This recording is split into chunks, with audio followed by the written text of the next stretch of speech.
going into whoop.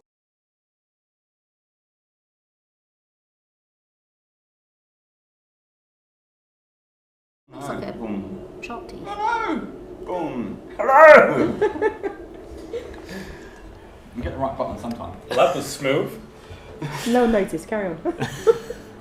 Alright, hello and welcome to Band of Burgess. It's Friday, which means it's our fortnightly session of Dungeons & Dragons playing in the Eberron setting. So a quick introduction to the players. We have Lobo, our half-orc barbarian, being played tonight by Jeff. We have our absent chair, our changeling rogue, Sim, also known as the Agent. Normally played by Peter, but tonight being played by Josh. Yeah, a lot of affirmation there. Good, good strong nod. That does mean you've got to argue with yourself. Yeah, that's it. I want to have a split brain personality. We have Dave playing our Dwarven cleric, Kingsman. Life Domain cleric, unless you've decided to veer off track. Nope, not yet. Spoilers. Josh will be playing our half-elf mage, Maelor. And the agent. And the Agent, yeah. Lauren will be playing Noella, our human druid, and rogue, so I need to say rogue druid now rather than druid rogue druid. And Sarah will be playing, or Sarah Jane will be playing our dwarven paladin of House Kundrak. So, announcements. Dave? Yes, we do. We have a few. In terms of social, if you've watched us before, thank you for joining us. If you're watching on YouTube, you can find us live every Friday night from 7 o'clock UK time on twitch.tv/DNDBadges. We need your help, if you can, to reach the next target of YouTube. So if you'd like to see our previous adventures, check us out on YouTube. Just search for Band of Badgers and you'll find us. And then finally, we've also got our Facebook group. You'll see everything that's going on behind the scenes, which is facebook.com/DNDBadgers. Thank you very much. And you'll notice that tonight I have a brand new DM shield, not one that I made. So this has been kindly gifted to us by Critit UK. Am I saying that right? Critit UK, critit.co.uk on the internet. Yeah. It's a beautifully crafted DM shield bearing our logo. You might just be able to see it at the bottom of the screen there. We have our initiative tracker. I have magnets on the back here. And I have stuff written down behind my screen, which I don't normally have. So that's why I'm looking down quite a lot. So yeah, magnets, nice little initiative tracker, so we'll be using that in a second. And yeah, beautiful piece of work. So please go and check out their site, because he does a lot more than DM shields. He's dice boxes, dice trays, sells minis, the whole package. So it's a really good site, please go and check it out. And that is just to say a big thank you to Dominic and the team for making that for us. And if you didn't quite get the web address, you can check it out there. There you go, critit.co.uk for all your DM wooden requirements. Indeed, yes. And this is a sturdy piece kit. I love this. Oh, and there's one more thing. Dominic and the team at Critic was also very generous in providing us with some dice. We have some Spirit of the Animal dice, which is one from their exclusive Kickstarter. We're not giving those away on this episode, but we will be doing it in a couple of future episodes, so stay tuned, and we'll be doing a live giveaway on some dice. That's it, over to you. Okay, right, so recap where we were last week. So, you successfully survived the trials of the Red Room, awakened and defeated who you then found out to be Starrin D'Cannith, the head of the D'Cannith family, who'd survived whatever happened in the destruction of Seer and the creation of the land now known as the Morning. You managed to fight your way through the cultist maze and face down a grave worm, taking some damage but surviving in general, taking some hits, but you all managed to get through fairly unscathed. I mean, it was that Noella got knocked unconscious, but other than that, you managed to fight on through. You managed to find your way out passing several of what you now know to be empty Warforged shells, awaiting these demon souls to power them and control them. And you found your way to the graveyard that's now on the screen in front of you. You saw a freshly resurrected Starrin D'Cannith depart this area in the D'Cannith coach that you've been using throughout your trials and tribulations in the Sharn region since you started a few weeks back. Surrounded by 2 Warforged. He got in the coach and left the area, and as he was leaving, the 5 cultists used Seablaw before you completed the ritual to raise the Graveyard Golem, and that's essentially where we finished last session. Where we'll be picking up this session is in rolling initiative in a second. So before we get that, Dave, we're going to roll a video intro. Oh, we don't have one. That was the wings. The wings didn't work, see? Wings didn't work. That was it. Shall I put it on again? Look. No, they don't work. So if you just use the theatre of your mind to imagine some wings slowly dissipating into the Band of Badgers D20 logo, that'd be great. Okay, so straight on. Let's roll initiative, please.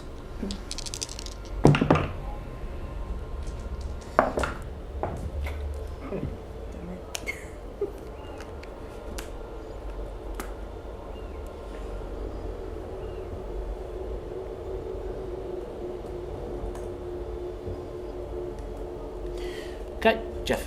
23. 23. Kingsman. 18. Maelor first. Maelor 22.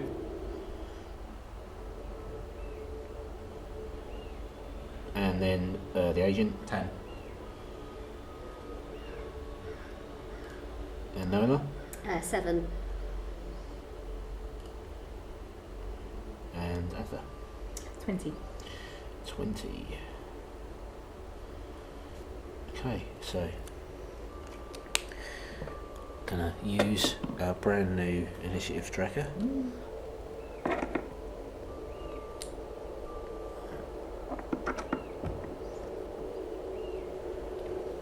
Look like dominoes.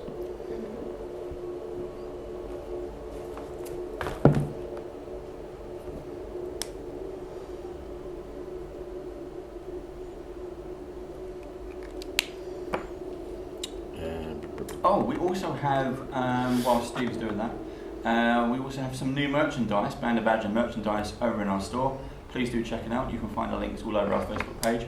And Jeff is actually modelling our new Barbarian t-shirt. I rage, therefore I am. Yeah, personalised me because I like to rage. I am sporting the new Doom, as you can see with the funky back. Is that It's very Doom nice. Eternal or is it Doom 2016, Dave? No, Doom Eternal, I think. Oh, Oh, it's the new okay. Doom. Yeah, definitely new Free Doom. advertising there for Doom. If you look Yeah. in the mirror, it actually says mood. Job powers activated. Oh. Right, so top of the round is Lobo. Right. I am going to. I need more space. Come on. More cars.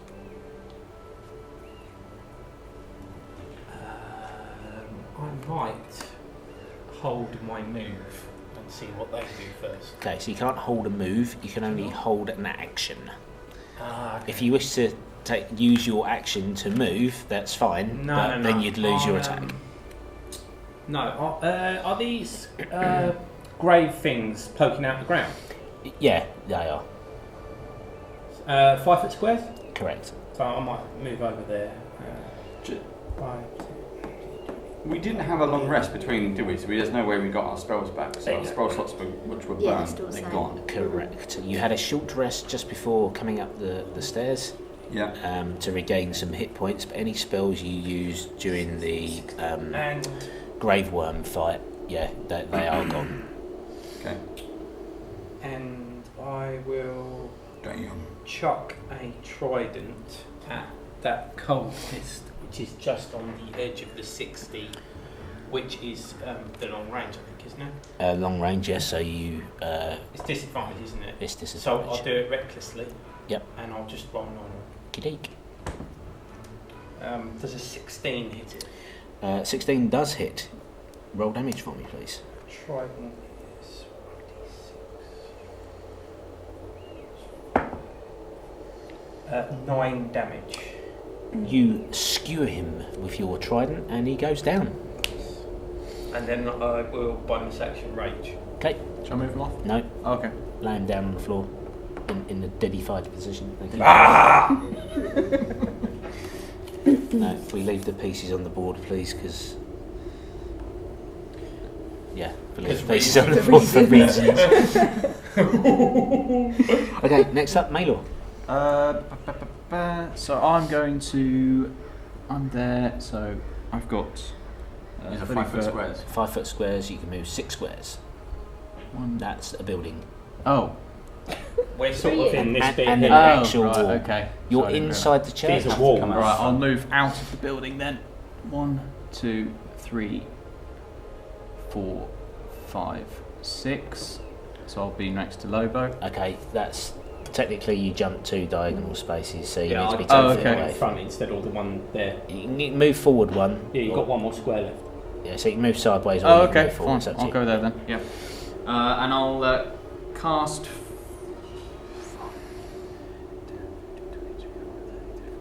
Yeah. Firebolt at the cultist. This So that's one range here. is 120 feet. Yeah, Yeah. rotate it for me then, please. Does a 8 hit? No, an 8 misses.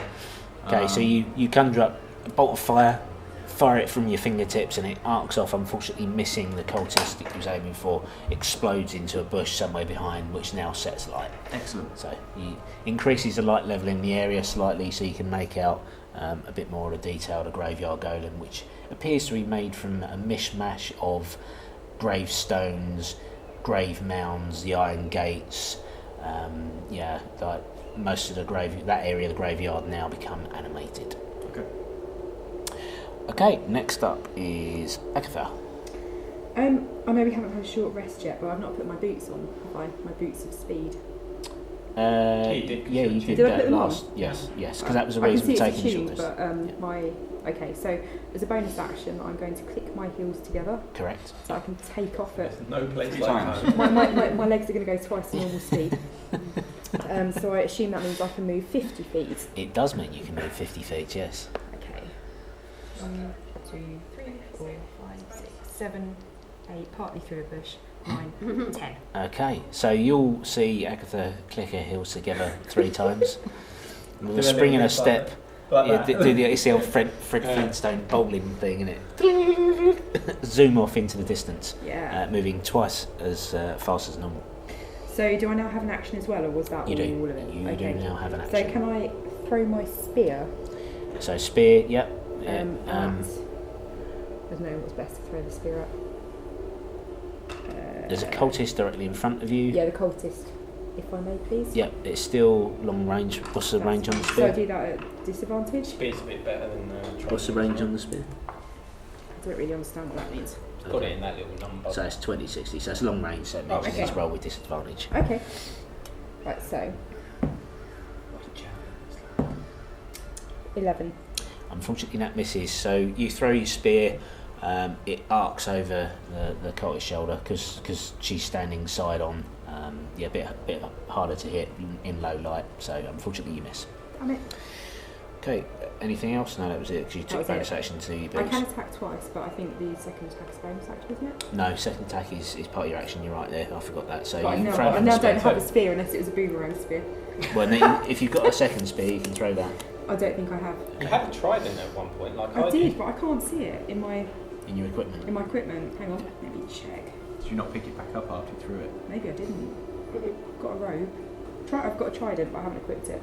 Okay. Can I? You can equip it for the second attack, but then you can't use it this round. Okay. I'll allow you to equip it, and then Thank you very you much. can use it in the future. Cool. Once, obviously. Kingsman, you're up. Okay, I will move. So I can do 6. How does it go? 1, 2, 3, 4, 5, 6. I will cast Spiritual Weapon. Yep. Which is 60. Yep. 1, 2, 3. Can I cast it beyond where I can see? So that's a low wall. That's only like 2 foot high. Okay, I'm about 3 foot tall. I'm taller than you. 10, 20, 30, 40, 50, 6. I can get right in there. You can get within range of the golem. Is Yeah. it an area of effect? It's Oh, a distance. So that's Spiritual Hammer. Yep. So that's your bonus action. Back. And then Batman. I'll hit him straight. I'll strike him with the hammer first.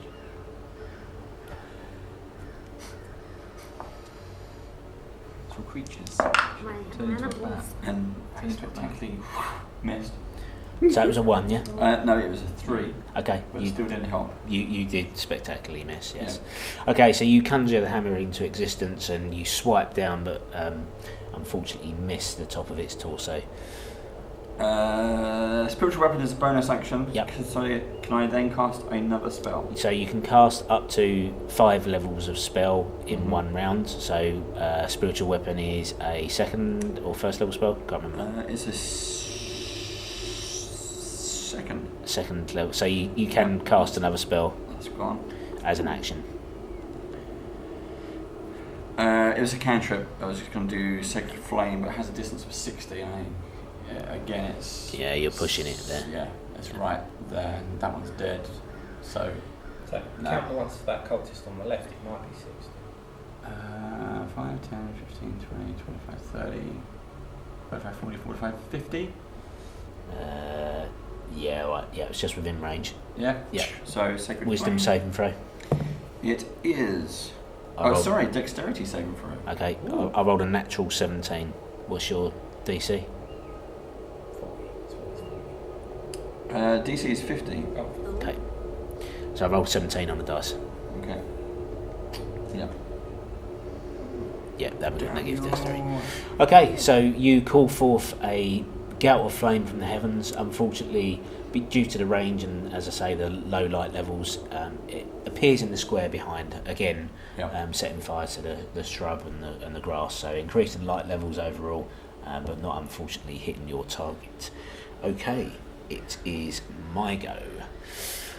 So the golem crashes forwards, overrunning the defeated cultist on the floor. So move me forward 30 feet, please. 5, 10, 15, 20, 25, 30.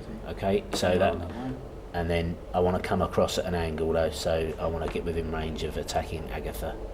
So one of them squares is going to be a diagonal. Yeah? I'm regretting my boots right No, now. back. Oh, that's it. Perfect. Thank you. Okay, so Agatha, I'm going to attack you. It comes charging forward, slamming you with the shield in its left hand, and I hit an armor class of 16. Okay, so as it charges forwards, it swings out of its shield. But you just managed to get your own shield up in time to deflect the blow. It stings your arm. You can feel the power behind that blow. The second one, however, is an overarm smashdown with the cross that hits armor class 18. No. Again, you reach up with your battle axe, just deflecting the blow in time, and it careens into the floor, making a cloud of clod and dust fly up from the sheer power. It stares down angrily at you, bringing out the stench of undeath and decay. You can see it's really angry that the fact it's missed you. Can you and David make me wisdom saving throws, please? 19. Oh, not good. 11. Okay, so you feel overcome with lethargy. Mm-hmm. And you see, in fact you all see, the ground below you, arms thrust up from below. So in this like groove that's been carved in with the power of this blow that's missed, arms thrust up from the ground, grabbing hold of you and then restraining you and slowing you down. So you are now effectively slowed, if you want to put that condition on D&D Beyond. So this means that you can't use reactions and your speed is halved. So Ironically, the boots that you just put on effectively counter that speed is halved, but you now can't take attacks of opportunity. Oh, we don't have slowed. No, we don't. No? No. Yeah, Grappled, see it in incapacitated, restrained. It'd be no. Slow is a spell effect. So I have got a ring. If you want to find the ring, you can put it on the model so we can remember that. But effectively means your speed is halved and no attacks of opportunity. Okay. Right. Next up is lair actions.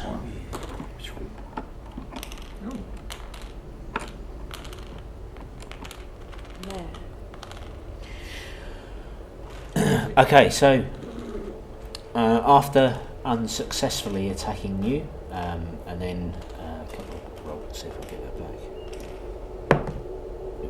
back. And then casting its spell on you, it then screams into the night sky, and the ground rumbles all around the area that Maelor, Lobo, just you two are stood within. Can you make me dexterity saving throws, please?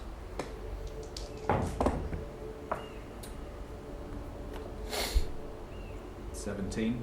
15. Right, so Josh, you make it. Jeff, you don't. So you just manage to dive forward as the ground below you opens up. So if you can place that on the map for me, please, so we know that that has happened.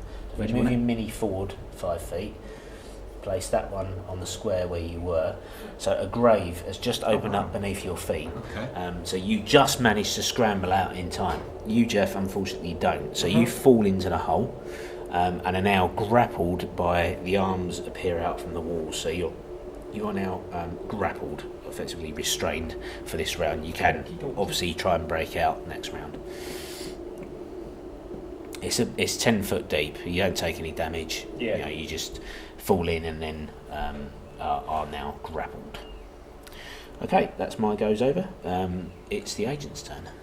Okay, so the agent would like to use his cunning action to dash. Yep. And he's going to. He can move 30. He can move 60 places, feet so with a 60 dash. feet. So 5, 10, 15, 20, 25, 30, 35, 50. Is this considered a area of which he can hide or not? Well, Is this- no. Okay. To hide, you have to break line of sight. So there's Okay. nothing here that would break line of sight with the golem, Okay. other than the crypt on those two crypts on that side. Right. So those two crypts over here, Right. Okay. Fine. or that one. Okay. So I can't do a sneak attack on. You can the golem. sneak attack. You will get sneak attack damage because Agatha is in melee. Ah. Okay. So I'll take a sneak attack on the golem. So I'll just roll to hit. That's a 7. Oh, it was obviously my short sword. That was a 7 plus 7, so 14.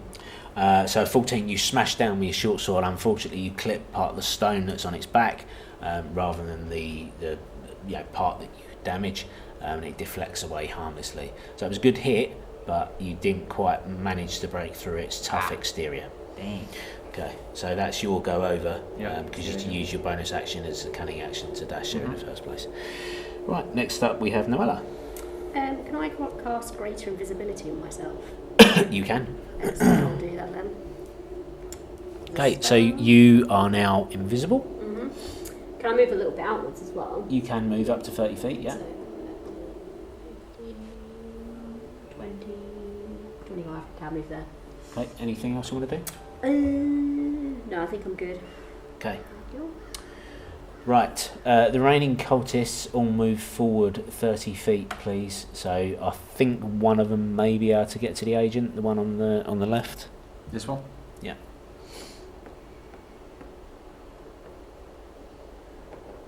Okay, so that one takes an attack on the agent, missing with a dagger, and the rest of them just move forward 30 feet and surround the. So they all move closer to the golem.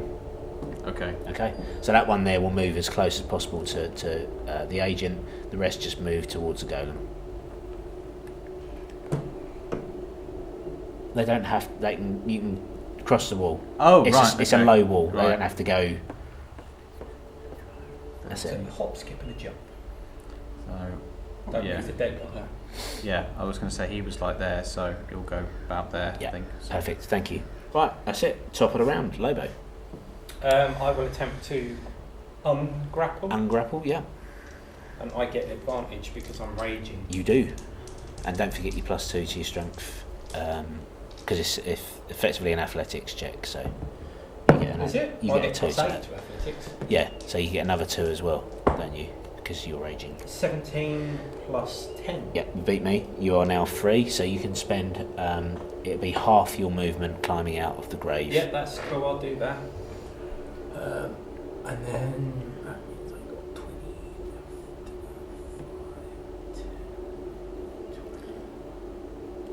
Yeah, I'll move there. Yeah. So 5, 10, 15. Oh, 20, sorry. There. Right, so if you can place that on the board And for me, where you were. then I will throw 2 hand axes at the Just one golem. back. Or shall I? Right, yeah, I'll throw 2 axes at the golem. Okay. And nearly Not break the close. screen of my laptop. With the metal dice.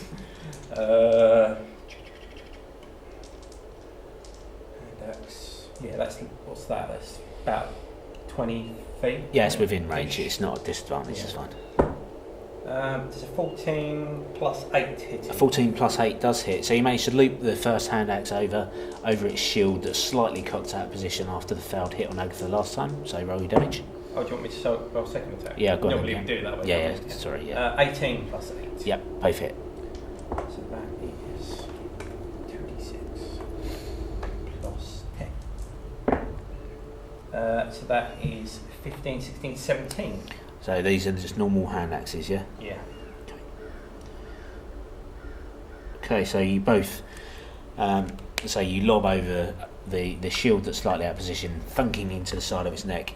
You hit, it does damage, but probably not as much as you was expecting it to. I was worried about this. Okay, next up, Maelor. I want to cast Shatter on this cultist over here, and it's a 10-foot radius. Yeah. But it's a dexterity, a Constitution saving throw of 14, Okay, so 10-foot radius would hit that cultist, and that cultist. and just check for me that it doesn't hit the agent, please. Okay. Is he 3 Yeah, scared? so I that's can't. Is 5, it 3 10. scares away? Yeah. So Yeah. I'm casting it directly on this cultist. Okay. So it's 5, 10. Okay. And then So I 5. need to make 3 Constitution saving throws. Yes. That's cold. So what was the DC, sorry? 14. 14. Yeah. Right, so that's 1 fail and 2 passes. Okay. So the one that fails receives 3d8 of damage. Nice. And the 2 that pass? Halved. One failed save, half as much damage. Yeah. So I'll need to roll.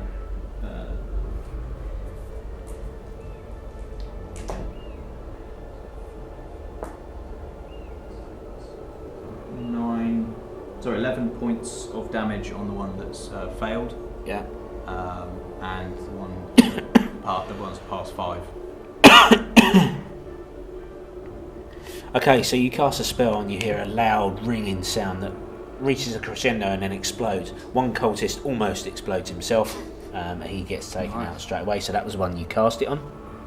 And then the other 2 take the backlash of that damage and they're slightly staggered and take a step backwards. But they're not down yet, though they are seriously injured. Agatha, you're up. Well, the golem is closest to me, so I'm going to have a go with my battle axe +1. Oh, if yeah, I may. please do. Does a 26 hit? 26 does hit, so roll your second attack for me, please. Yeah. That second attack. 18 plus 7. Is a hit. Fantastic. So 2 sets of damage. Are you using... It's 1d8 plus 4. yeah, if unless you want to burn any spell slots off as well to I don't do have very smite. many left. So Okay. No. Right, so 2d8 plus 8 then. 13. Okay, so you swing your battle axe twice, chop him down inside the shield. Now you're this close, right into his chest. Chop, chop. You see part of its body fall away, and you know that this has done some real damage to it. It's still looking pretty healthy though. You've got a long way to go there, but at least you know that your damage is not being resisted. Okay, next up is Kingsman. Okay, Spiritual Hammer will move. Yes, I can move 20 feet. 5, 10, over the dead body Yeah, it just floats. in range. One of those things flying around it. Yeah, hit that one. Yep, roll to hit for me, please. No. 13. It's hit. Oh, cool. Okay, and I rolled a 3. Let me just check. I've lost it. I've lost it. 7 points of damage. Okay, so you smash down on top of the already damaged cultist, finishing off with a flourish of bludgeoning damage. Falls to his knees and then falls down to the floor, dead. Alright, and I will cast Spirit Guardians on myself.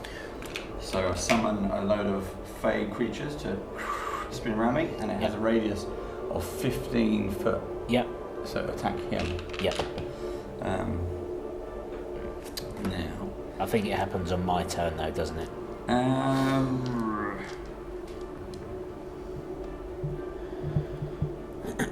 It's an area effect spell. Just says when you cast a spell, you can designate an affected creature's speed is halved in the area. When the creature enters the area for the first time on a turn or starts its turn, it must make a Wisdom saving throw. Yeah. It doesn't say when. Yeah, when I start my turn. So if it starts when I start my go, I have to make that Wisdom saving throw, Yeah. and if I fail, then the effects happen. So You get half damage. yeah. So what happens? You summon a bunch of fey creatures and spirits that Yep. now surround you. So you're They spin around me like fish, yeah. and once they find something in the 15-foot radius, they will Swarm and attack. Swarm and attack for radiant damage. Yeah. Okay. All right. So that's your go over. It is now my turn. So I'll make that saving throw. So it's DC 15. Is that correct?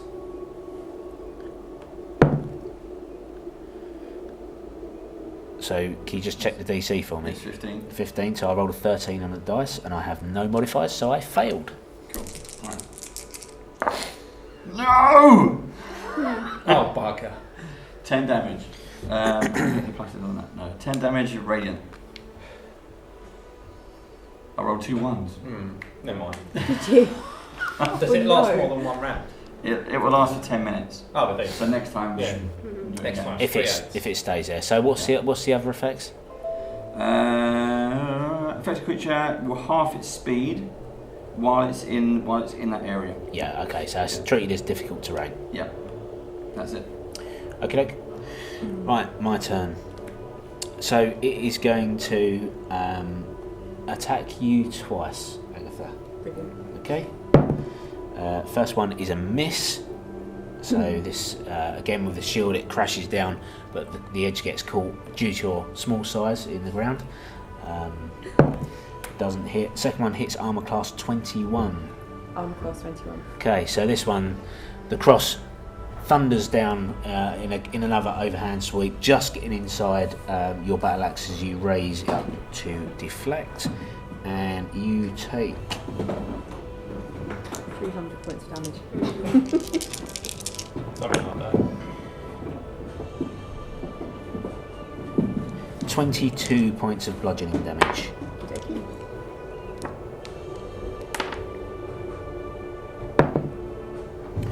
Okay, so that's my go over.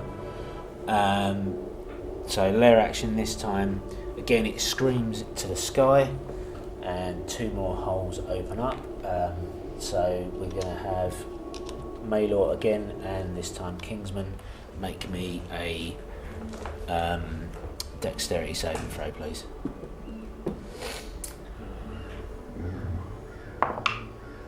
Natural 20. Nice. I needed that as well. 5 for me. Okay, so this time you fall into the grave that's opened up beneath your feet and are now grappled. Kingsman, you manage to roll just out of the way in time as the grave that opens up below your feet.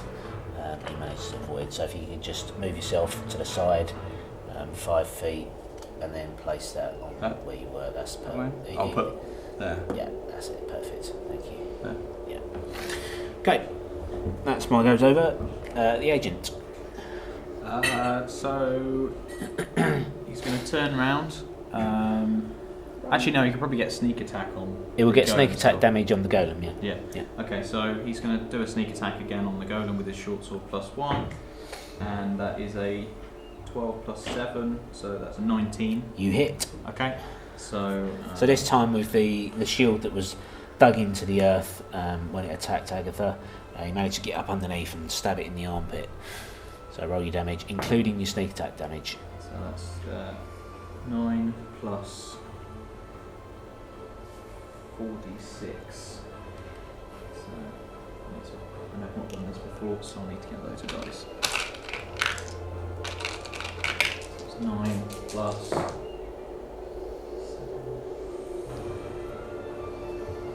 So that is 20 points of damage. 20 points of damage. Nice. Nice one. Okay, so this one did make it stand up and pay attention to what was going on behind it. It squeals horrifically, turns to look at you with an angry glint in its eye. Anything else you want to do? Bonus action, I'll do Disengage. Disengage. Okay, move yourself 30 feet then, please. Okay, so 5. Well, I can't probably go up that way. 5, 10, 15, 20, 25. And then you can help. And I will Your go. other self. Yeah. Selfishly. Okay. So next up is Noella. I'd like to use. So what the little sort of minions are left? So there's 2 minions left. One is damaged from the shatter spell that Maelor cast last round, Cool. and then there's one that I can't see that's behind the golem who's uninjured. I might try Yeah, you and got 2. get the one that's a bit damaged then. So I'll use my longbow. Okay, so greater invisibility lasts for how long? A minute. And how many attacks can you make with greater invisibility before it? I'm not Defense. sure. I tried reading this and I wasn't sure. Doesn't it deactivate after you attack though? No. Not greater, doesn't. No. No. I might have a look in the handbook actually. It's in there. Oh, yes, Right. Yeah. Roll your attack for now, and Right. we'll sort that out in a second. Yeah. 19. Okay, well that hits. Yep. Roll your damage. Then 1d8 plus 5. Oh, 8 plus 5. Nice. 13 points of damage. Okay, so you're going for the one that where the agent was, yeah? Yeah, which one? That one? Perfect. Yeah. Right, Yeah. so you fire your arrow from your longbow. Mhm. Your aim is true. Hit it square between the eyes, and it goes down. Yeah. One cultist left. It doesn't say anything about like how many actions you can take. Yeah, I think it's fine because I think it says when I read it as well. I think it says anything you're touching in that is invisible as well. Let me. Can you pass me the handbook? I'll have a quick Yeah. look. Thanks. Anything the target is wearing or carrying is visible as long as it's on the target's person. Okay, it's cultist go next. You move me forwards. The last cultist is going to attack Agatha with a dagger. Persecuted With a dagger, but I did roll a natural 20. So that is. Sorry, using short sword that one. 9 points of damage. Okay. 9 points of damage.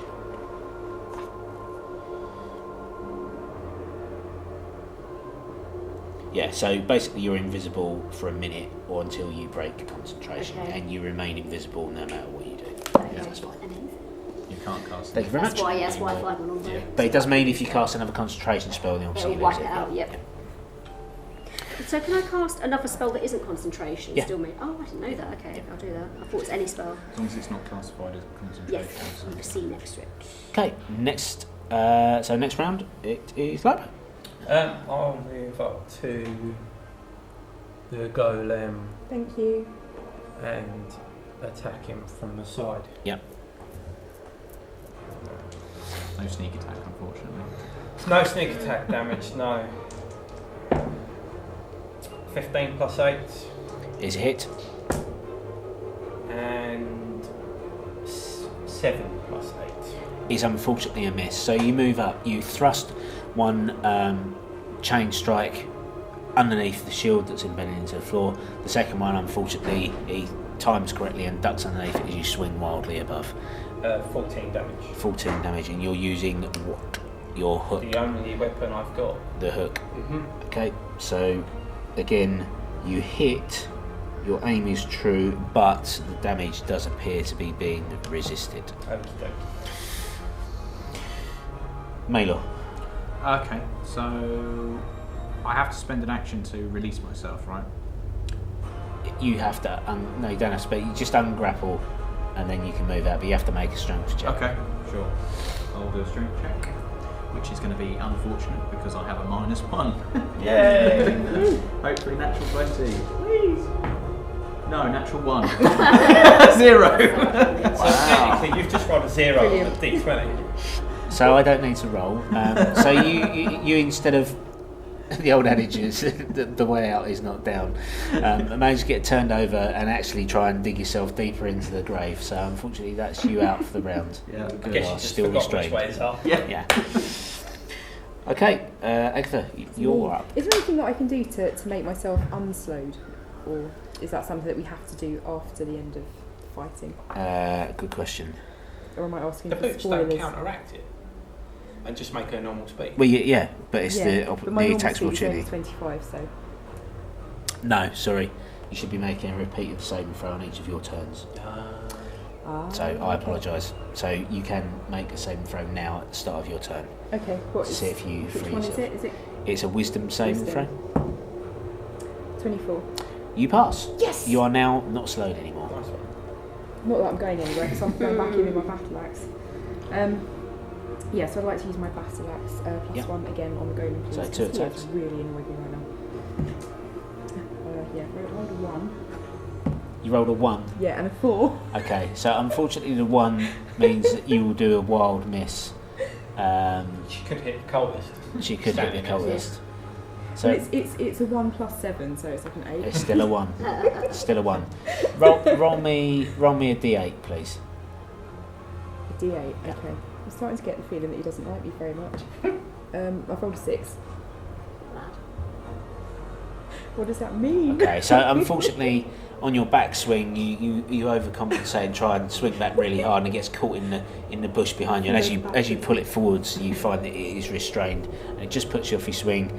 So you lose your goes. Anything else you want to do for your bonus action or your move? Have I now got a bush on a stick? Is that what You've got a bush on a stick. Yeah. You manage to spend your second attack freeing it, so you now are. You're not restrained anymore, but it does make you lose your attacks. Okay, can I cast first level Shield of Faith? That's not a bonus action spell, Is it is not? It's under bonus actions. Is it? There. Then yes, you can. Yeah. So it adds 2 to your armor class, correct? Yes. Okie dokie. So you cast. Creatures my choice in range, so yeah, I'll cast it myself. Yeah. So you cast Shield of Faith, and a shimmering emblem of your deity appears before you, interposing itself between you and the golem, giving you slight cover and adding 2 to your armor class. Brilliant. So don't forget that. I won't. So don't think it applies when you cast a spell. Next up, Kingsman. Okay, the cultist walked into my flying fishes. Yep. So he gets a saving throw Yep. and 15 rolls against wisdom. 13. Cool. That's So so you up. he takes damage. 3, 4, 5, 6 points of radiant damage as the flying fish. They've actually got their little wings made Fairy of pure fish. light. So as he steps in, they make a beeline towards him, hitting him with radiant energy and exploding into a shower of sparks. And how much damage? 3, 4, 5, 6. 6 damage. So he takes a step back, staggered, but he's still standing. And my does the golem also take the damage while we're here? No, it's on his turn. Okay. And then the hammer. 1, 2, 3 goes for the cultist. Yep. Go on, Hammer. It's hammer time, laddie. Ooh. 22 Hit. with an 8 plus 4. 12 damage. 12 damage. Okay, so it does literally flatten him. The head goes into his shoulders. And his shoulders goes into his chest. So, he's down. He's All down. 5 cultists now out of the game. And you still have your action. Yeah. Well, potentially I can still. I will cast Sacred Flame at the golem. Okay, so that's a wisdom, dexterity saving throw, sorry. It is dexterity saving throw. Which I failed. Roll your damage. And I get 2 d8. 6 points of damage. I thought that was an 8 again. I was going to say you keep rolling 8s at once. Right, sorry. I'll roll that again. I actually passed. No. Get advantage on spell saving throws. Okay, so unfortunately again you call forth the flame from the heavens, but you're slightly off with your aim and you manage to hit the cultist next to it that's already dead. Yeah. Right, my go. So, annoyed at the new combatant, but still generally annoyed at you because he can't hit you. He takes a sweep with the headstone cross at you, hitting armor class 18, which is a miss. Again, you reach up your battle axe and using the combined force of that and your new interposing shield, it clatters onto you but does no damage. And then the second attack, Lobo, is on you. And that is armor class 19. I should attack him back with my reaction. For attacking Agatha, yes, but does 19 hit? Yes, of course it does. I've only got an armor class 16. That's alright. But yes, make your attack of opportunity, please. Does a 17 plus 8 hit him? 17 plus 8 does hit. And it's 14 again.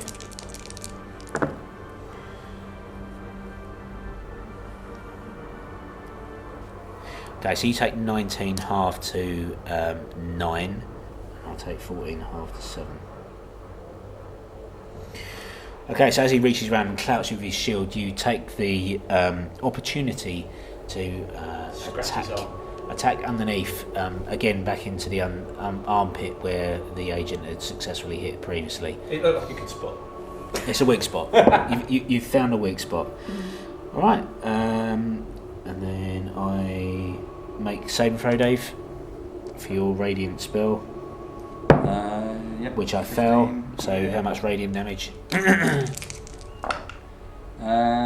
7, 8, 9, 10, 13. No bonus. 13 damage. 13 the fishies damage. Just fly. So this time the fishies make a massive beeline towards the creature, all exploding with shower of sparks as it hits and does radiant damage for 13. Fireworks night. Yep, exactly like fireworks night. Okay. Right, so this time, instead of opening up graves, it reaches its arms outstretched and the wings, or the gate-like wings, stretch across its back as it makes a warbling sound, and the 5 cultists that were down all rise up into shambling forms of zombies which you have seen before. So they are now back in the field of play. We have 5 zombies on the field. Zombies, Dave. And this one. Can we do a reaction to that? Nope. There's one on this side as well, please, Josh. Oh yeah, sorry. I know someone whose speciality is zombies. Who's that? Yours. Is it? Apparently. Okay, so that's lair action over. Agent, your turn. So the agent, can the agent assist Maelor in getting him out of the trap state? Not really, because it's 10 feet deep. So unless you want to, you can drop a rope, but it's still down to your strength to pull yourself out. I suppose I'll try it. I'll use the agent's strength to try and get. Well, it's still as +0, so So that's an 18 plus 0. No, so all you can do is drop a rope and Oh, then secure right, it. so, it would okay. still wait for your turn for you Right, to okay. then use the combined strength to pull yourself out. So Gotcha. all it would give you on your turn is Right. advantage at the expense of Okay. the agent not doing anything this round. All right, we'll ignore that then. The agent's going to say, sod your Maelor and Moth. He's going to go 5, 10, 15.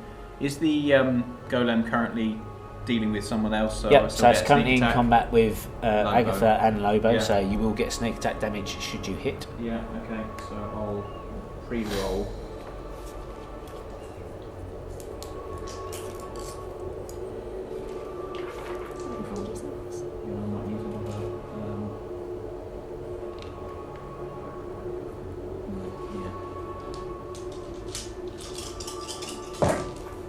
Okay, that's a 4 plus 7, so that was 11. Yeah, unfortunately misses. Yeah. So it's a mistimed strike, reaching up and hitting the shield rather than the armpit that Yeah. Lobo has just done. Okay, anything else you want to do? Bonus action, disengage. Okay, move back your 15 feet, yeah? Yeah. Okay. Noella? I'd like to use my longbow again, but apparently I also have sneak attack with a long range weapon, but I have to have an advantage on the attack roll. Yeah, which means, yeah, effectively you're invisible, so Yeah. you would have advantages on your attack rolls because you're invisible. Okay, cool. So do I get a sneak attack then? Yes, you would. Oh, amazing. So roll your d20 twice. What are you attacking? Big thing. The big thing, actually. yeah. Well, I've got that one there, so hopefully it's all Okay, so you got on 20 that one. and a natural 20. Unfortunately, you got on that one first. Oh no! Oh no, because it's advantage, not 2 attacks. Yeah. That's fine. So natural 20. Yeah, no, I've got natural 20. Yeah. That's good. Alright, so, and 2 attack is... This is going to be horrendous. Well, longbow is 1d8. So 1d8 plus your sneak attack. So what's your sneak attack 1d8 damage? plus 5 is my longbow attack. Yeah, but how much is your sneak attack damage? I think it's only 1d6, I think, actually. Yeah, 1d6, unfortunately. Okay, so roll d6 as well. My d6 is here, so... That's 4. Oh, so that's a 6 for my bonus. Yeah, so what did you get on the d8? And 1d8 plus 5. So I've got a 1, unfortunately, so it's 6 and 6, which is 12. No, so the 1d8 plus 5 doesn't get damaged. So if you roll a 1 on the d8, you Is add that it to the not d down? to what's on the d6, so that's 7. Yeah, 7. You double that to 14 and then Oh. add the 5. Oh. 19? Yep. Wow. Is your bow magical? Or the arrows. No, I don't think so. It's purple. That's what it's... Surely that counts. It's very rare. Weapon longbow very rare, but I think it's magical. Longbow plus 3. I don't know how you Yeah. managed to get that. I think What's you've that added the for wrong Oh. one. So it's 19 damage, halved to 9. Yeah. So 220. Right, okay. Right, so you fire from your invisible state, and the arrow unfortunately shatters across its carcass. Yeah. Does do damage, but not as much as you Okay. expected. Okay, anything else you want to do? Do you want to move? I might go back a bit, actually. 5, 10, 15. Okay.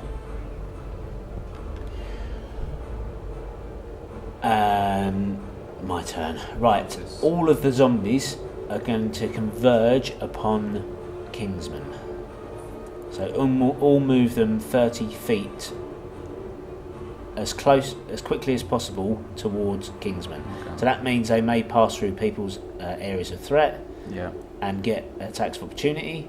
Does the hammer get spiritual weapon get opportunity?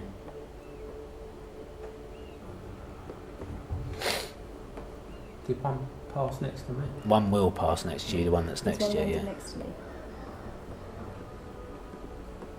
They get 30 movement. 30, yeah. I think that's there. And then obviously 5. No, it's going to come the shortest way, so it's going to come this way. Yeah, 5, 10, 15, 20, 25. 30 feet. Okay. Right, so you get an attack of opportunity, Jeff, on the one that Does passed. a 16 hit it? A 16 does hit, yeah. And they all get attacked by my fishes. They will when they enter the area, yes. 15 damage. 15 damage, yep, it's down. So take that one off the board next to Which Jeff, one? please. So the one that went This past you, just put it back on the square next to you as it left your area of threat. Oh, So it would be so just yeah. in front, that's it, perfect. Right, so then the rest of them all get wisdom saving throws. Zombies are undead, aren't they? Yeah. But they're still people. What's a fiend? So one pass, the rest failed. Demon and a devil. One pass, the rest failed. Okay. I take it they're all within your area now, They aren't are, yeah. 8, 9, 10, 11, 12, 13, 14 points damage. they? Okay, they all go down. They all Damn, fall I down. wanted to do something else. But okay, they all fall down again. Do you want little flying fishes attack them like piranha? That one? And that one. What, the cultist? Yeah. He wasn't a zombie yet. He Oh, was. isn't it? Oh, yeah, All the cultists were out. down, yeah. Yeah, that was all down. There you That go. was all zombies. Okay, so all zombies down. I'm feeling really disappointed right now because I found something on D&D Beyond that I was really excited Oh, to get to. no. So did I. That's why I was looking for this. I was like, oh yeah. Somehow I have a feeling you might have a chance to use whatever You're- it is you found. What, You're will up. it come back again? Oh, I'll attack him again. It's an 18 hitting. An 18 does hit. And a natural 20. Yep, roll your damage. Another 20. So I've got to roll 4d10. Oh Yeah. no, sorry. The double damage is just double, isn't it? So the first one is, this is normal, Yeah. is 25. Right. No, what, 25? So what did you roll on the dice? Yeah, 8 plus 7. My maths is 15. failing me. 15. Yeah, I don't know what I'm talking about, shut up. And then the second one is double damage, which is dice doubled, then one more because I've got brutal critical, yeah? Right. So 7 double to plus 14. 7. No, don't plus anything. 7 double to 14. Yeah. Yeah. Then roll the next d10. Oh, So that's 15. Now plus 7. plus 7. 22. It's another. Half to 11. 11. Okay, so you thrust down twice with a chain over the top of the shield that's still not embedded in the floor this time, is now up. So you thrust over twice again into that soft spot, hitting with a second one in the sweet area that Sweet. the agent had penetrated previously. Lobo, you're up. It shrieks in pain, again looking at you angrily. So its attention is now divided equally between you and Kingsman, who continues to frustrate it with these fishes. Flying fishes. Fishies. That's it. Then we're going to keep them. So Maelor is still trying to dig It's a out really cool of his spell. early grave and calls upon his power Next time. with a 10 to crawl out. Okay. Winged my little boat. You manage to claw yourself free and crawl out of the grave, which costs you 20 feet of your 30 feet worth of movement. Okay. You have 10 feet left. Your action and we'll say that was bonus action to get out of the grapple. So Yeah. Cast something witchy, Josh. Hold on. Josh powers, activate. Is the spirit's hammer affected by spell damage? No, it's not. Okay. I'm going to cast a level 3 shatter. Put that somewhere. Yeah, so move Josh 5 feet forwards and then put that where he was standing, please. Yeah. So I'm going to cast a level 3 shatter where the just beyond here, so it's obviously, or at least with enough range to meet the golem, but not enough to get Lobo or Kingsman. Do you need the thing? I need the old thingamabob. It's a Frisbee. 10-foot cube. So I need to obviously do it about It's about on the hammer, isn't it? about there. So you want to place it so it doesn't get any of your colleagues. So I've got enough distance with 60 feet to do that, and it's a level 3. So there's a Constitution saving throw, but stone things made out of inorganic materials such as stone get a disadvantage on saving throws. Can I add to that? Will that also destroy these bodies? Yes. If they're in enough range. What's your DC? 14. It's a disadvantage for. No, it's golem. not. Sorry? No, it's not. Is it? Because it's made out of stone. It's not made out of stone. Oh, I thought it was a stone golem. Okay. It's made out of dead. Dead. Dead Deadness. thing. Is the golem undead? So what was your 14. I 14? think it's technically It passed. an Okay. animation, an animated. It's not. You're a paladin. I'm a paladin. So is it like a detect undead? It's a turn me undead. Yeah, but if there's also a detect the undead, you could say You can burn off. yes. made up of. Oh, okay. Because we might recognise it as some kind of golem, but what's it made out of? Okay, so it passed, Josh. Yeah, that's fine. I just expended a level 3 slot, so. No, he still does something, doesn't it? Oh, You it's take half damage. Isn't it? Yeah, so 4d6. 4d8. Halved. Halved. So I need to have prepared that Don't earlier. you know? So that's level 3. Oh, So that's 7, 9, 12. So 6 points of damage. 6 Go points then. of damage. Okay, so again you call forth a loud explosion of sound centred just behind the golem, the wave front of which stops before it hits any of your colleagues. However, it takes a little bit of damage to the rear of it. You see a small crack appear in one of the stones that makes up its spine.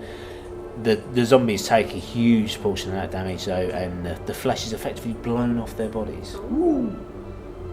So how many of them? All of them? Well, within probably Do the they range. Those two, probably Gone, definitely. or do But their skeletons remain? Oh, their skeletons remain. I thought. Sure. Agatha, your turn. Yeah, I've got divine sense, so Yeah. I can I cast divine sense? Where you concentrate for a moment. I think it's an action, isn't it? It's yes, it's an action. It's an action. So you close your eyes, which is a strange thing to do in battle, but you call forth from your paladin senses. And yes, the creature that's stood in front of you is undead. This is an undead golem. That's good to know. So what can I do there? Bonus action. Not very much actually. You can take a potion, Take a potion. if you had one. Have a quick look. I don't think I've got any.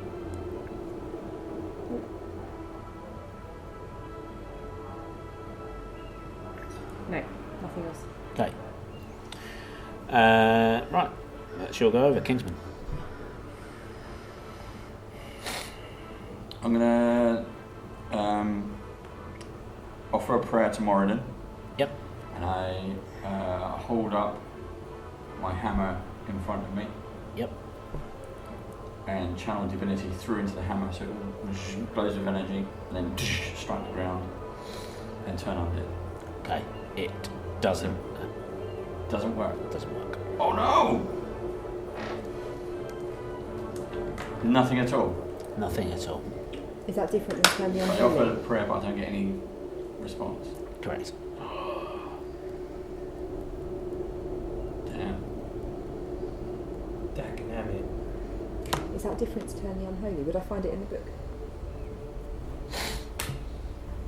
Something's blocking our connection. Well, at least my connection.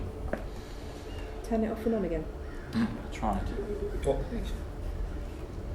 Tomorrow, yeah. Oh. Yeah. Need to upgrade. I should make a big connection. 56. It's on dialogue, yeah. Need a broadband, laddie. Yeah, broadband. Snowball. Okay. Anything else you want to do? You can attack with a hammer as a bonus action. Might as well. Yeah, because that's going to be a failed action, isn't it? So, hammer is in range of the golem. Yep. So I'll strike. Roll to hit them for me, please. 1 second. It's that. Let's do both at the same time. 19. Is hit. And I rolled a 1 for damage. Plus 4, so it's 5. Okay, so you strike down with a hammer. Sparks are lighting from its carcass once again as you deal radiant damage from the spiritual weapon you've summoned. My turn. Okay, so Also again, yell out across to got off from Moradin Lake. so its eyes, Its eyes alight upon you with interest from what you've just tried to do to it, and it charges forwards, attempting to overrun Agatha. You make me a dexterity saving throw, please. Yep. And my fishes slam into it. Yep. Try and block it as much as possible. I'll make the saving throw now. You know those squid things from Matrix? Yeah. 6. Okay, so you're knocked prone. Brilliant. You manage to roll out from under its feet before it tramples you, but you are now prone. That way? Passed its saving throw, Dave. Yeah. Ah. So it takes half damage. It takes half damage.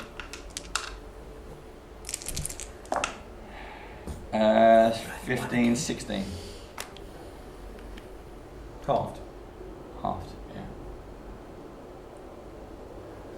Okay, so, like you say, the fish channel towards it, slowing it down somewhat as it moves to approach you, but not enough to stop it from reaching you. So if we move it up so it's next to you, please. Jeff, you also get an attack of opportunity. Yep. Does a 16 hit it? 16 unfortunately misses, so you just glance off its back as it moves away from you, and it takes 2 attacks on you, David. That's armor class 24 and armor class 15.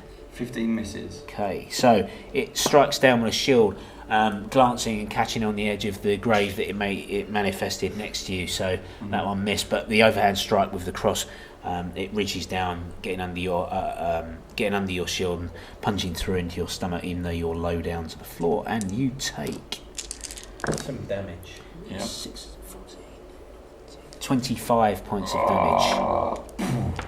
Yeah, I feel that. That's its go over. So, layer actions. Again, it cries into the night, and graves open up beneath the agent and Lobo, who both get to make me dexterity saving throws, please. Yeah, that's better. Natural 20 plus 0. A dirty 20. Dirty 20 passes. So, one where the agent was, and one where Lobo was, please. Thank you very much. And excellent. Dirty 20.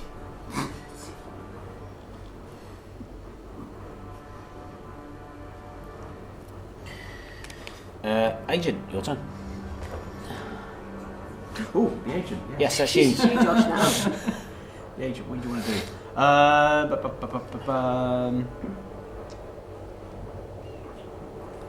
So, 5, 10, 15, 20. Can I go? I can't obviously go through the bush, so there.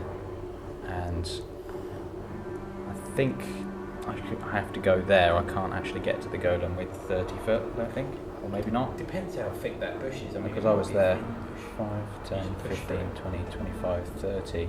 So I can't even move there. But There was there. a bush that I hacked with my battle axe. Yeah. Yeah, it might be in half that one, couldn't it? No, it was that one. I Yeah. think. So,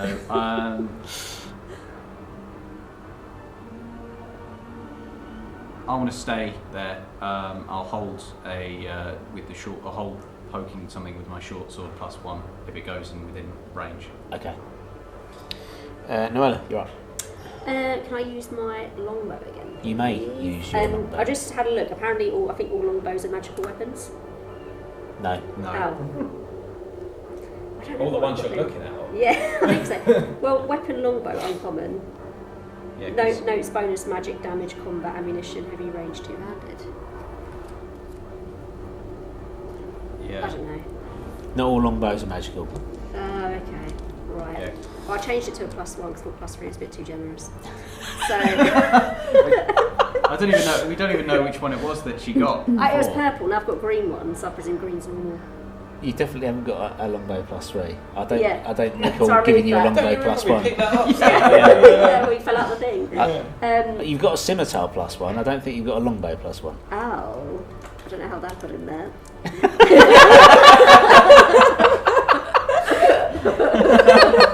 Yeah, cheers. Nearly spat water all over. So innocent.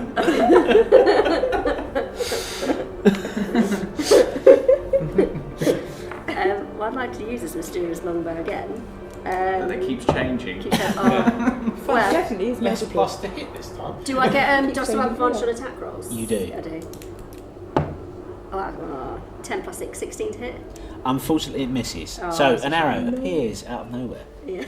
and shatters across its body, but unfortunately doesn't penetrate hard enough to go through the stone and soil covering. So, unfortunately, no. Anything else you want to do? No, I think I'll stay where I am actually. Okie I dokie. can move any further back. And then, would have been my turn, but they're all currently melting on the floor. So, Melting. Lobo, you're up. Melting! Right, I'll move towards the back of him. And I'll take a couple of swings at him. Okay, roll tip from you, please. That is a dirty 20. That's a hit. And an even filthier 26. Which is also hit.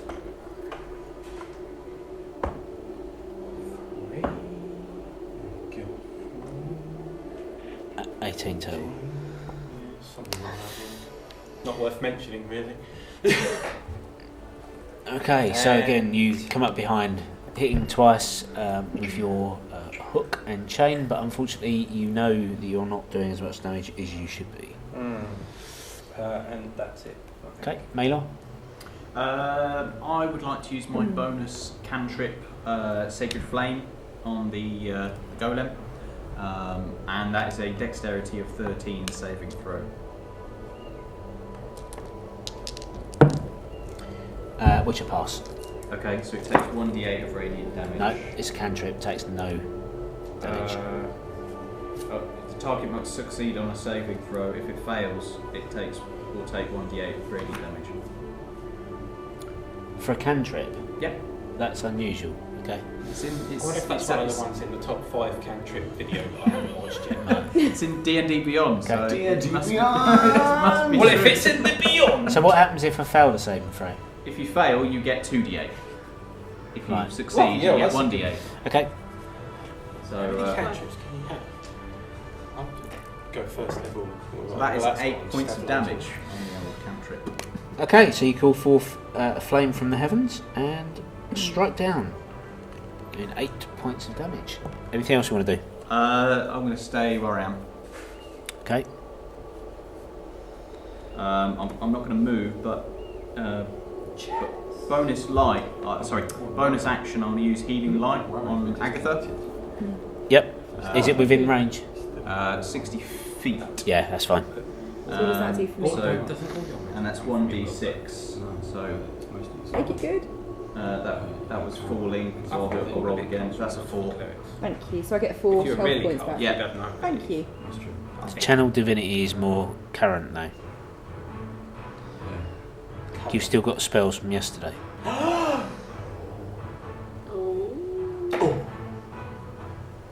Maybe it has some sort of anti. Okay, Deity Maelor, shield. did you roll? Yeah, 4 points of healing onto Agatha. Okay, Not that it. and it's Agatha, it's your turn.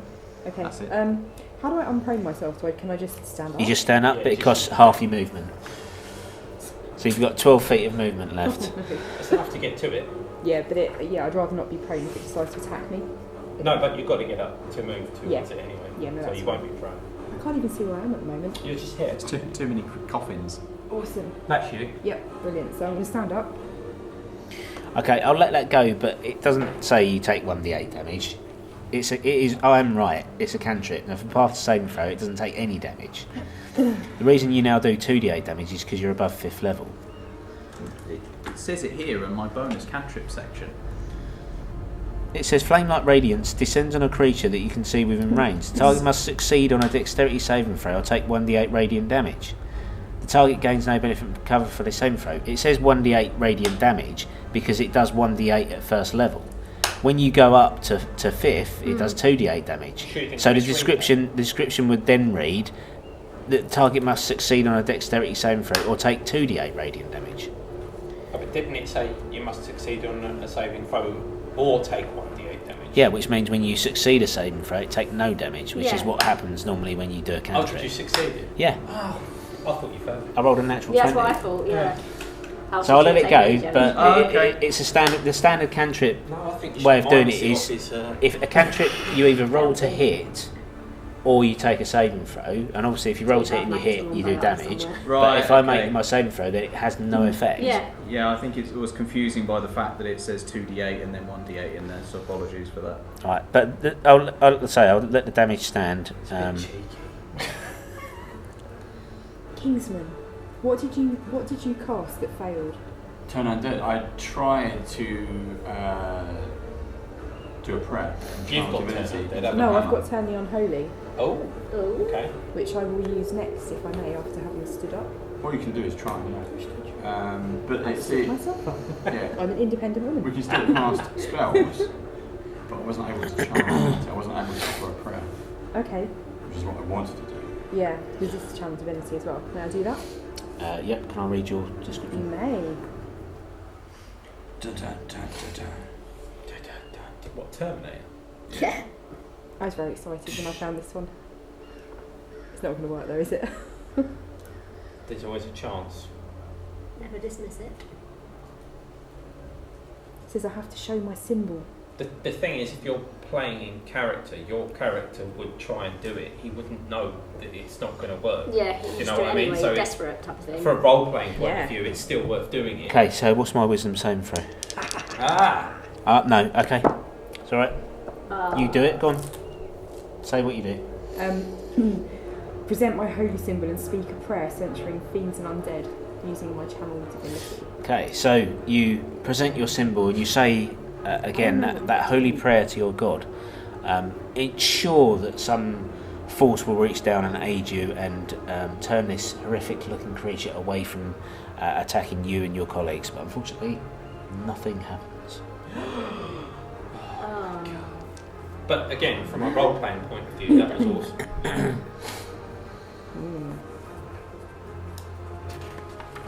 Do you want to do anything else for your bonus action or your move? Obviously you've got up from prone, so that's your move pretty much taken out. Do you want to do anything for your bonus action? I don't think I can do anything with my bonus action because I've got one spell slot left. That's it. Okay. Okay. Kingsman, you're up. Okay. We'll do Spiritual Hammer first. It will move in and take a swipe. Yep. And that's plus 18 Is a hit. and 4 damage. I don't think there's any pluses on that. Oh, there is. So it's 8 in total. Yep. 8 points of hammer damage. And as the golem is directly in front of me, I will just hit him with my warhammer. Yep. But now I'm 8th level. You get and divine I'm smite. life domain, yes. Yeah. So you do 2d8 should you hit. Should I hit? Yeah. Natural 20. No, I missed. Oh. I got a 7. 7 total. 7 total. So Yeah. I'm gonna miss. So unfortunately you call Does it forth. power up. It does power up. So you call forth the power into your hammer, and the head glows with a divine light, and it inspires you. Should you wish to use it, Oh, in that case, can I use it differently then? it inspires you, knowing that your connection to Moradin still exists. There you go. Let's try again. No. There was a 9, 10, 11, 12, 13. 13 unfortunately misses. So you do strike up into its chest, but the compacted soil and stone is too solid to make that penetration. But you feel encouraged by the fact that Moradin Something still there. supports your case. Okay. Can I have your inspiration dice, please? Inside. You can keep the token. You may earn it back. Okay, so I also need you to make me a concentration check, please. Constitution saving throw.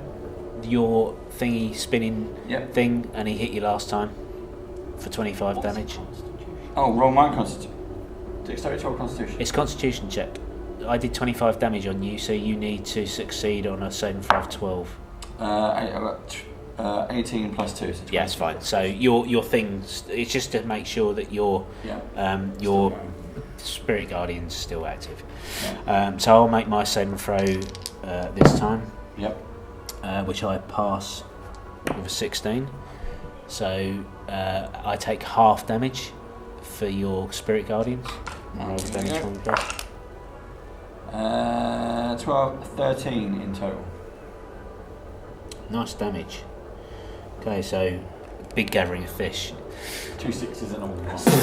A skull. Straight into its body, exploding into a shower of sparks, convincing it that it should be concentrating its attacks on you for the time being. No! So, roll to hit twice. Armor class 25 and armor class 20. No to the 20. No to the 20. So, with the cross this time, it thrusts forward, just clips the edge of the shield and goes wide, but follows up with a gut punch with its own shield, doing damage. 12, 19, 21, 27 points of damage. I am out. Uh-oh. I shall reaction attack it. Yep. Not reaction. Yes, it is a reaction attack. I am down. 19 to hit, Steve. 19 hits. Roll damage for me. That's better. Come on, 18. conscious. Half to whatever. Some minor damage. Chip his toenail off. Okay. Next up is the lair action.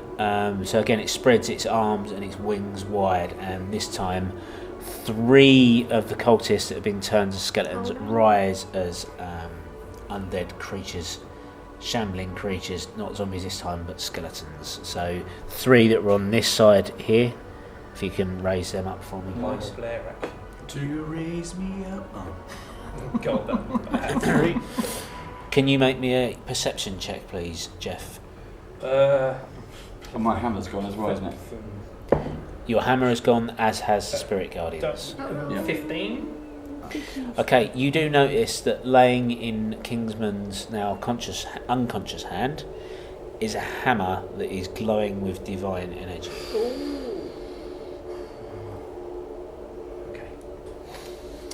Okay, Agent, you're up. So the agent's gonna walk up on to the old golem, try and attack its sweet spot again with the short sword +1. With a 9 plus. She's already got a magic weapon. I know. 9 plus 7, so that's a 16. Unfortunately, it misses. So again, you reach up, just clipping the outer position, cross on that cross swing that missed Kingsman last round. So. Okay, and he's going to disengage and hide round the coffin. It's a grave. What, the It's- other side of the hole? it's a hole. It confused me thinking that it was there. But I didn't have any holes. okay. Think of it as inverted. Yeah, he's going to move without out of range. That's exactly right, because they're about a 10-foot column. Yeah, give or take. Right, next up, Noella. Could I use frostbite on the big thing? So that is con saving throw 14. Yeah, what's the range on the spell? 60 feet. Okay, yeah. 16, you say? Yeah, 14. 14. That's a nat 1 and a 6, so I fail. Yes, so that's 2d6 damage. Yep. I think there's a few other little things I might read out, because I'm not sure. What's a 3? And a 3, so that's 6 damage. And the target must make a constitution save. When a failed save, the target takes 2d6 cold damage, and has disadvantage on the next weapon attack roll it makes before the end of its next turn. Yep. Okay, so out of nowhere, a frost forms across its chest and up its face and along its arm that bears the cross. Okay, good attack. So, cultists. So, 3 skeletons move. One moves towards Agatha and takes an attack. Rolling 16, which hits armor class 20, which is a miss. The other 2 move round to Lobo and attack him. So if you move the minis for me, please. That's They all move round to attack miss. him, yeah? 2 move round to attack Lobo. The other one is attacking Agatha. First one is a miss on you with a short sword, Jeff, and the second one is also a miss. Bloody hell, Steve, you've only got to get 16. Yeah, I know. And I was going wrong with advantage. Sucks to be me. Okay, Lobo, you're up.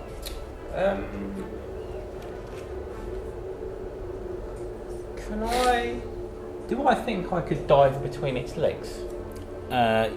You can try. I'm going to try and dive between its legs to where Dave is and grab his hammer. Okay. So roll me a acrobatics check, I'm please. just looking it up. Neither of acrobatics or athletics really covers something like this. It's stupid. No, so it would be, just coming down to what I think is logical, and for me, it's an acrobatics rather. Yeah, than that's what I would athletics think. check. In my head, it looks acrobatic. It's a 17, dirty 17. Yep, I'll allow that. So you manage to roll through his legs as he's, bobbing and weaving, so to speak. And I So it's a grab. bonus action to pick up the downed weapon, Yep. and then you're going to roll to attack with it. Smack Yeah. it. Dave, Okay. what's hammer? I've got one. 1d8. No, what? Is it a +1 or It's a something? +1. So Warhammer plus 1. So that's your normal attack roll plus an extra one. Hey, say that again. It's your so to hit, you just get now. It's your normal to hit score, but just get an extra one on that. Oh yeah, that sorry, I value. think you meant roll twice. No. That would be awesome. Yeah, so it's going to be +9 to hit instead of +8. Okay. Does a 16 hit? No. A 16 doesn't hit. No. Second attack. There's a natural 19 +9 hit. Yes, it does. Okay, so it's 2d8 damage on this strike because you're expending the charged up divine energy that Kingsman had loaded last time. 18 damage. 18 damage. Okay, so you pick up the dropped hammer from Kingsman's unconscious form, and as you come up from prone, you strike up and it hits it directly under the chin, and an explosion of divine energy that lights up almost the entire graveyard as it expends. And you knock loose a few teeth, and you crack and chip the face. It was good damage. Good.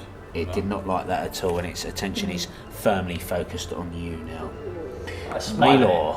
I'm going to cast another Sacred Flame at the. A dexterity of 13. Allow it. I pass. Okay. No, Okay, no. so again, you call down this flame from the heavens, just slightly out of position. You immolate one of the corpses that's laying on the ground that didn't reanimate this time round. Yeah. Okay, is that your go? You want to do anything else? Yeah, that's it. Okay. Nothing else. Agatha? Can I use my battle axe +1? You please? 17. So 24 hit. 24 hits. Roll set attack, please. 14. In total, Yes. that's a miss. Okay. So you strike true with one he hits and just deflect off the shield with the other. Okay. Oh crap. Oh crap. 6. Oh crap. 6 damage total. 6 damage total. It would have missed anyway, wouldn't it? I would Did do you? It 17. would have hit. Oh, Okay, you strike up. Unfortunately, you didn't power that strike particularly well, and it only chips part of it off. It doesn't do too much damage. Take off a finger or something. Kingsman, death saving throw for me, please. Natural 20. You Doing. managed to score 1 for the good team and recover yourself partially. Cool. My turn. what does that mean? If he gets 3, then he's not going to die. At the moment, he is dying. Oh right, okay. I thought you meant like I've got to it get stops. three in a row. Yeah. Yeah. Okay. Cool. If he gets 3 fails, then he dies. Hmm. Right. So, can Agatha and Lobo and the agent all make me wisdom saving throws, please? 24. Okay. 18. 9. Okay, so as it... 2 secs. I was, yeah. As it shrieks forth with an unholy cry again, arms thrust up from the ground below and try and reach and grab you and restrain you and try and slow you down. The agent, caught off guard by this, having not seen it the first time round, gets caught up and is now speed is halved.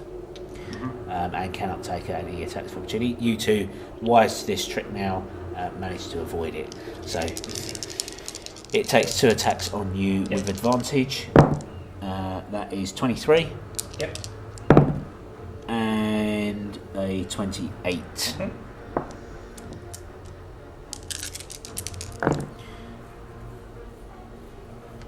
You take 30 points of damage, half to 15 on the first attack. And 27 half to 14 on the second attack, so that's 29 points of damage in total. So I'm doing both separately. Okay, that is its go over, and lair actions this time. It doesn't do anything this time, and it is the agent's turn. So your speed is halved to 15. Okay. I was just going to say the death saving throws. According to the book, it says if I roll a natural 20, Yep. I get 1 hit point back. Ah, okay. So you stabilise this with that, yeah. If I roll a natural 1, it counts as 2 favours. Oh. Never knew that. Wish you hadn't said Fair that enough. one, Dave. Sorry. Sometimes you can. Okay, so right, fair enough then. So you recovered yourself to 1 hit point on your last turn. Yeah. And I will let you get up Yes. from prone as He's not half your prone movement. I'm going to assume you're not going to move out of the way, I'm because just otherwise it would have literally invoked gonna an attack wake up. opportunity. Does he still have the slowed effect on it? No. Yeah, just cough and wake up. Take a match. Okay. Where's me hammer? Boring it! Right. You taught me Josh, hammer. agent. Yep. So the agent's going to go up and attack the golem again. Yeah. With its short sword +1, I've got 1 left. and that's an 18 + 7. Hits.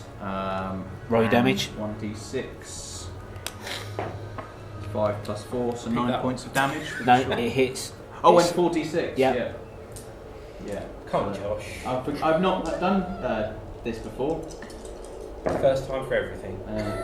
8, 2, 1. So that's 11 points plus the 9. So 20. 20 points of damage again. Nice hit. So again, you found that sweet spot just under its armpit, thrusting even deeper this time. That's making me feel it. Noella. I'm tempted to like sneak attack and get close and use my scimitar, but I'm not sure if I'm too far away. I'm still invisible, right? You're still What's your invisible. movement You can speed? move closer. 30. So If you wanted to use a dash action this round to get within range of a move in next time, then you can. so if I did dash now, am I limited? Can't I attack there? No. That's correct. You can't attack. Yeah. Okay, I'll stay where I am for now. Joe, I think I might. Well, you can move and attack. So Okay. you can move 30 and attack, Yeah. or you can double move but not attack. Okay, I'll move a little bit and Yeah. use different attack. So 5, 10, 15, 20. Yeah, but you got to make sure that you're within 30 for next round Yes, if you I want to should do be. it. So 5, 10, 15. Which side are you going to go? because there's a lot of people on this side and there's a grave, so you might want to make I keep getting up and go over that. Well, fling something over it. It's not like it's obstructing anything. Okay, Yeah, but so- you can't. If you want to use your scimitar, you have to be Well, within of course, I 5 need to be feet. 5 feet, so I'm going to have to go. So it might be worth Yeah. you moving further along this way. So take your full 30 up in that line, Sorry. or just move the grave. Rest it. If you took your full 30 along Yeah. that line Yeah. there, and then you can go around that side. on your Okay. next If attack. you went that way. Yeah. Cool. Is that a dash then if I do that? No, you can move. So you was here. Yeah. You was here, yeah? Yeah, I don't know about. So 5, 10, 15, 20, 25, 30 I'll will do take that, you to there. Yeah? And can I do frostbite with that while I'm here? Yep. Cool. So I'd like to do a bit of frostbite again. So yeah, con saving throw at 14, I believe. Pass, so it's no damage this time. Yeah. You can make Funny. Oh. Roll something else. I'd save that for the sneak attack next round. Yeah, Okay. that's a good idea. Right, so you'll go over? Yep. Okay, so the 3 skeletons will each take their attacks. So the 2 skeletons that were attacking Lobo last round will now attack the agent who moved into range. Okay. So this one. So there are 2 attacks on the agent. Okay. One of them, I want to do an uncanny dodge if Well, that's both okay. of which miss, unless the agent's armor class is 12. Is 14. Yeah. Okay. And then the one on you, Agatha, Closer than me, I can't believe it. also That was misses. 16 as well. Brilliant. Okay. Alright, that's my goes over. Lobo, you're up. I'm going to smack him again with the hammer twice. Yep. Recklessly.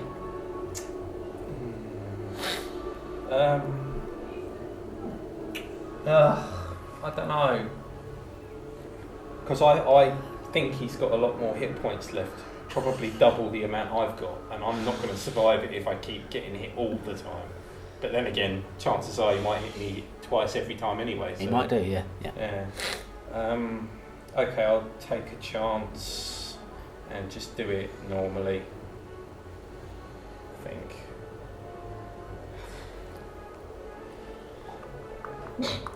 What do you think, guys? I've got lots of potions, I'm near you. On my go, yes. And I've got Right. few wounds as well, so it's fine. Right, I'll recklessly attack. Recklessly. Should also have A 17 hit. 17 just hits. Would have Yes. been a 16 without the +1 hammer. And a 15 +9. So That's 2 hits. and it's 1d8, isn't it? It's now 1d8, yeah. Can Kingsman kill himself? +6, Can you 12 heal yourself? plus 16. Maybe. It depends. 28 points of Heal damage. myself. I'm not sure who to lay on hands Because it's on. Well, you got if you roll 7 plus touch 1 it, Yep. so for the twice. So, you can't get fueled by this rage Oh. that is coming to an It's end. just me down it. here. Yeah, and you got. It's been 10 you can rounds. touch that one, Nearly. but- Luckily, I've got Who is another that one lined up. Yeah. you thrust up twice, Is he like hitting hit points? 2 massive Health points. cracks into its chest. It's now looking pretty injured, still going strong, but you're doing some real damage now. Maelor, your turn. Maelor. Maelor, again, would like to cast the Have you got anything that cantrip. you can cast? No, I mean it's just there. Oh, sorry. Yeah, no, it's just because I think Rage is about to Right, sorry, pop Mana. the next Yeah, one. another So I sacred won't get a flame bonus on the action old to take a potion. golem. Because So I'll have to use my dexterity of bonus 13. 15 on the dice. Okay. Passes. And that's it for Maelor again. Okay, That's it. Yeah. you're up. Does anyone need me to lay on hands? Because otherwise I'm going back in the battle. Kingsman. If you Which can one get is to him. Kingsman? He's I'm over here. here. Yeah. You can move and get to If you him. can I get to think him. so. You're here? Yeah. Can I That's get 12. to him? With your 50 feet of movement, you can, but be warned, I will be getting an attack of opportunity on you. 25. Can you not disengage? No, because then it uses an action. Oh, is it an action? Yeah. Oh, okay. Unless you've got It's the not a bonus action. bonus, the cunning action like the yeah, rogues do. that gives you as Yeah. a bonus. So if you want to lay on hands on him, you are going to take an attack of opportunity. Oh, yeah, hands. Lay on hands. Yeah, that's fine. I'll take an attack of opportunity. Oh god. 23. Oh, is it just a hit? 21, but Ah. I've got +2. Yeah, so so made I'm you still on plus 23. 23. Yeah. I've got plenty of potions too, I'm kind of in there. So it's Don't take my hands off. That's 21 points of damage. fine. You might turn lay on Okay. hand yourself as well. Yeah. Ish. Okay, ish.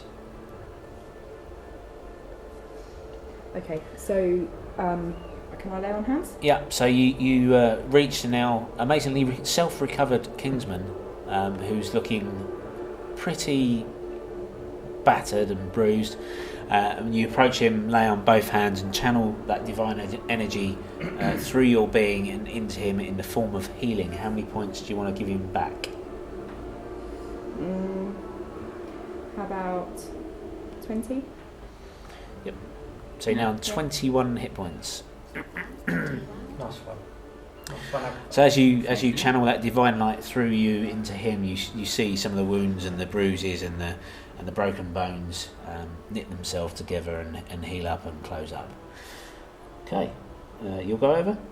Yes. Kingsman. I was going to do Prayer of Healing, which is six creatures. Yep.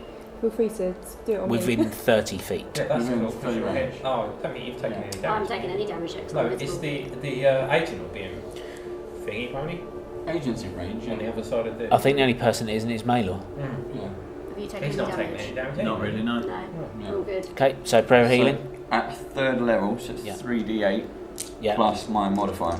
yeah. So so don't forget that because your life domain, Mm-hmm. you get to add an additional. So what level suppose that third? So third, yeah. So you get to add an additional 3 points to it. So that's 3d8 plus. What's your wisdom modifier? It's 4. 4. So 3d8 plus 7. Oh no, sorry. Wisdom modifier is plus 7, but this says to add my spell modifier, which is plus 4. Yeah, which is your wisdom. Wisdom stat. Yes, wisdom Yeah. stat, not the. Yeah. Yeah, sorry. Yeah. Yeah. Okay, so 3d8 plus 4. Plus another 3 because of being life domain. Yeah, so 3d8 plus 7. I think it's actually another 4. It's 1 plus the spell level. So that's 14, 19, 21, 22. Okay. So everyone gets, including me? Yep. 22 points of healing. Okay. So you also get more Mm-hmm. because you're again your life domain. Anytime you cast a spell on others that gives them healing back, Yeah. you get to add something in. And I can't remember what it is. Okay. So just check on your stats and features Okay. because you get that feature when you get to 6th level. Can't remember what it's called. I will have a check. It's a feedback thing that when you heal somebody else, you actually Yeah. heal yourself as well, and Holy flapjack. that would get multiplied because you're healing multiple people. Ooh. Okay. I will check. Contact. That's it. You don't want to move or anything now. I don't think you need to. I'm in the way, so. No, I'll It's not I'll like he's stay gonna there. hit you. That is also basically all my spells done. Okay. So that's it. Okay. Right. So it's your turn over. Golem's turn. So still having a hard on for you, Jeff. He takes both attacks at you. That's 27 No, that misses Steve. and another 27. Oh god. Oh, that's just flown over again. Yeah, So you it's- gain hit points equal to 2 plus the spell's level. So yeah. Sorry, you need to add another 2 points on then. Thank you. So sorry, you get 5 back. Yeah. Yeah, 2 plus the spell level, so it's fine. Right, so I've lost count now. 29 on the first attack, half to 15.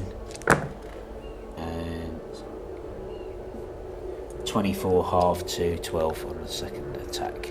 And can Kingsman, the agent's already done, Lobo and Agatha all make me wisdom saving throws, please. Nice. Natural 20 plus 7. 17 total. 17 passes. Yeah. It's just It what you wasn't need. 18, but I get -1. Right, so you just pass. Yeah. So again, you failed. So again, the arms reach up from the ground and grab you, causing you to now be slowed. So your speed is now back down to 25, and you cannot take attacks of opportunity. Okay, lair actions. Tony Blair. Can the agent and Agatha make me dexterity saving throws, please? 9. Okay. 14. Okay, so you both now fall into the holes that have opened up underneath But do I you. fall into it at half speed? You do. You Okay. full Slow grip. motion. Yeah. Like bullet time. Okay. Agent. I'm now, I'm in. I'm So in the you're hole. slowed and you're grappled. Brilliant. Excellent. So you can attempt to break the grapple, but you won't actually be able to climb out of the hole this round. Okay. Well, no, you'd just be able to do it. So make me a grapple check.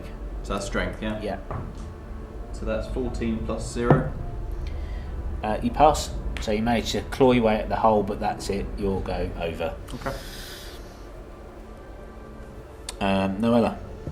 Could I do sneak attack with my scimitar? Yep. So you want to move up close. Yep, that's alright. Apparently, as a bonus action, I've got 2 weapon fighting. Does that count? If you had another weapon in your hand, yes. But that wouldn't be with.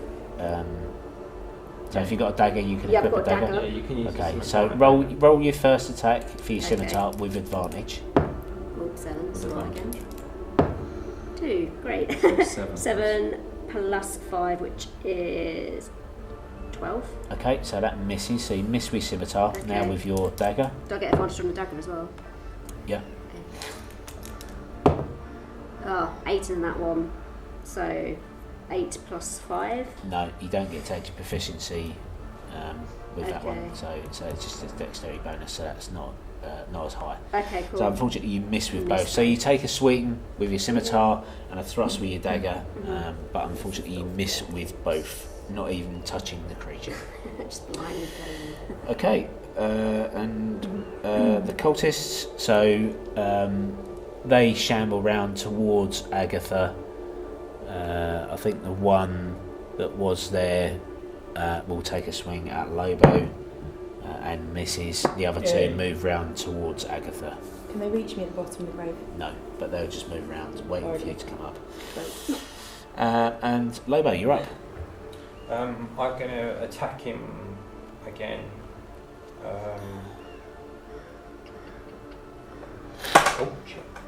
Recklessly with the hammer. 22 Hit. Second attack. and another 22. With both hit, roll damage.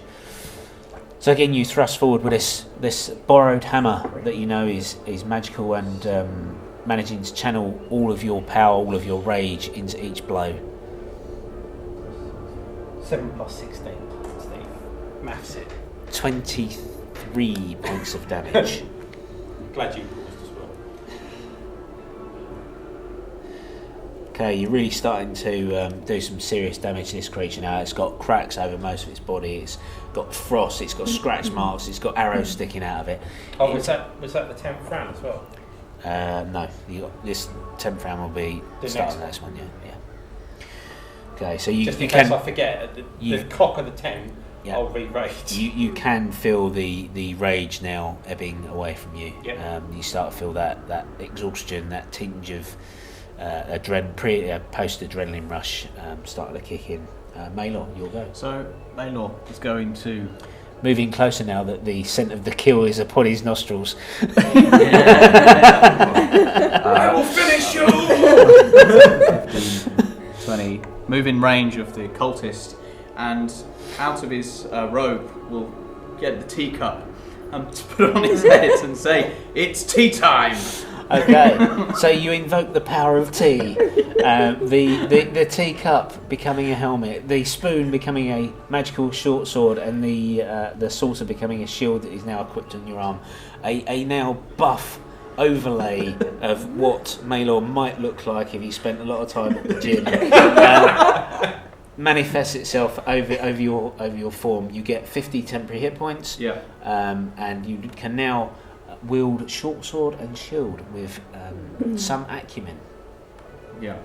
But I obviously, because I've used the Tensor's transformation, I can't attack, so I have Correct. to. Yeah. So. You just have to stand there looking buff for the next round. Maybe you'll distract him. Yeah. Look, just I could tell. Maybe he'll take a knock out of his 50 temporary hit points. Is it just a standard short sword and? No, they're Plus magical one. items. Oh, okay.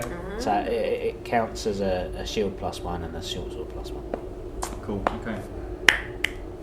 And when you hit with it, it does 2d6 force damage as well. So it's quite good.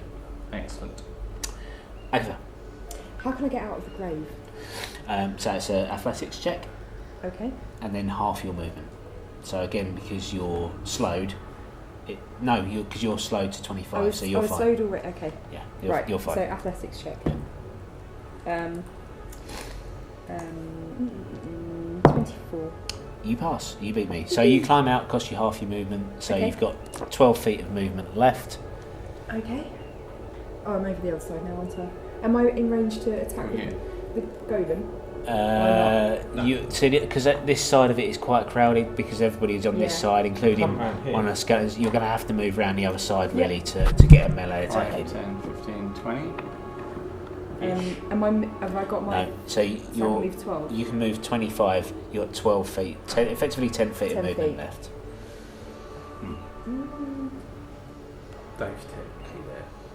What's the closest I can get so I can do You could something? get next to Five. Dave. 10, 15. Or is it No, just that's 10? 10. No, 10. 5, 10. No, not, it's diagonal. That'd be more than 5, so it's 5, 10. Yeah, I'll go there. Just stand there and wait.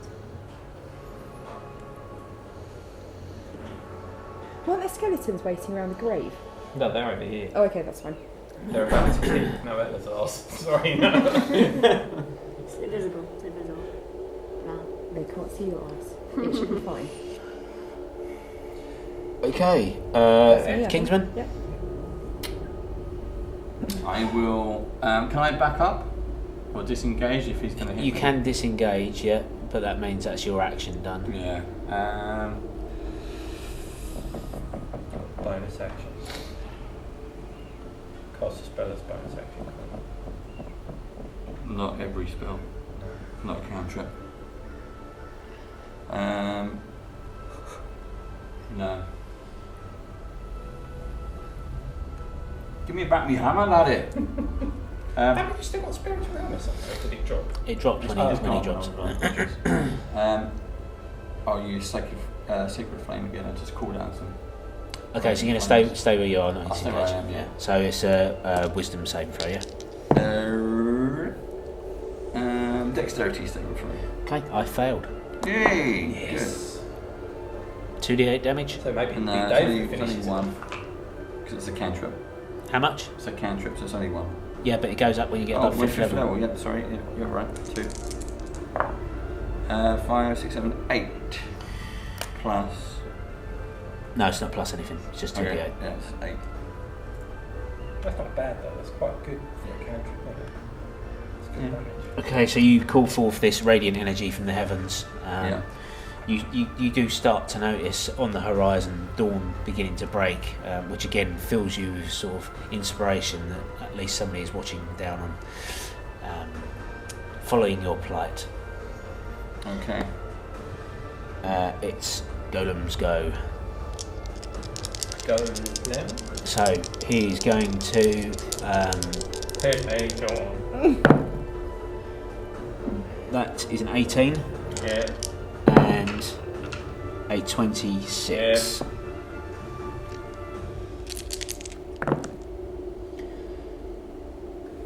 So that's 18 points of damage, half to 9 with the first one, and 26 half to 13 with the second. Yep. And I laugh it off. and then can Kingsman, the agent is already slowed, Lobo, Agatha, and Maelor all make me wisdom saving throws, please. 9, 16. 21. Did the same thing again. 18 minus 1 is 17. So. Okay, so Kingsman and Maelor are now slowed. Do I need to also roll again for agent or not? No, the agent Okay. is already slowed, and he's Yeah. actually still at the bottom of the grave. So, Yeah. so yeah, you are now slowed. Your movement speed is halved, and you cannot take any attacks of opportunity. The liar is next. The liar is next. The liar and the Or the Lionel Blair. Okay. Blair. Tony Blair, Lionel Blair. Blair Witch Project. Okay, so again, he reaches into the heavens and lets forth this massive shriek, and the whole area, including him and surrounding, falls away. So, can everybody in melee range, so not you, but everybody else, make me dexterity saving throws, please? Including the agent. So 9. Does a 19. 14. 22 for the agent. Does a 21? Yes. The agent's Sorry. already in the hole. Sorry. Yeah. Oh, right. Okay. Sorry. So be you then. Okay, so Agatha and Kingsman, you both fail. You fall into the hole with the creature. How deep is the hole? It's 15 feet deep, so you don't take any damage. It's sort of a crumbling erosion of the soil, so it's not like a pit trap or anything like that. But it just sort of sinks into the floor, and then the arms appear. So you're not restrained or grappled or anything. You are still in the hole with the creature. You manage to dive to one side, and you're still above ground, if you like. Okay, so that's what happens on the layer's turn. So agent's turn. Okay. So the agent is in the hole. No, he just made it out of. He just made it out of the hole, even though his movements are. So he's just at the top of the hole. It's fine. Right. So Okay. he's basically up at the top now. He's slowed, but can take an attack with a ranged weapon if he wants to throw it down into the pit.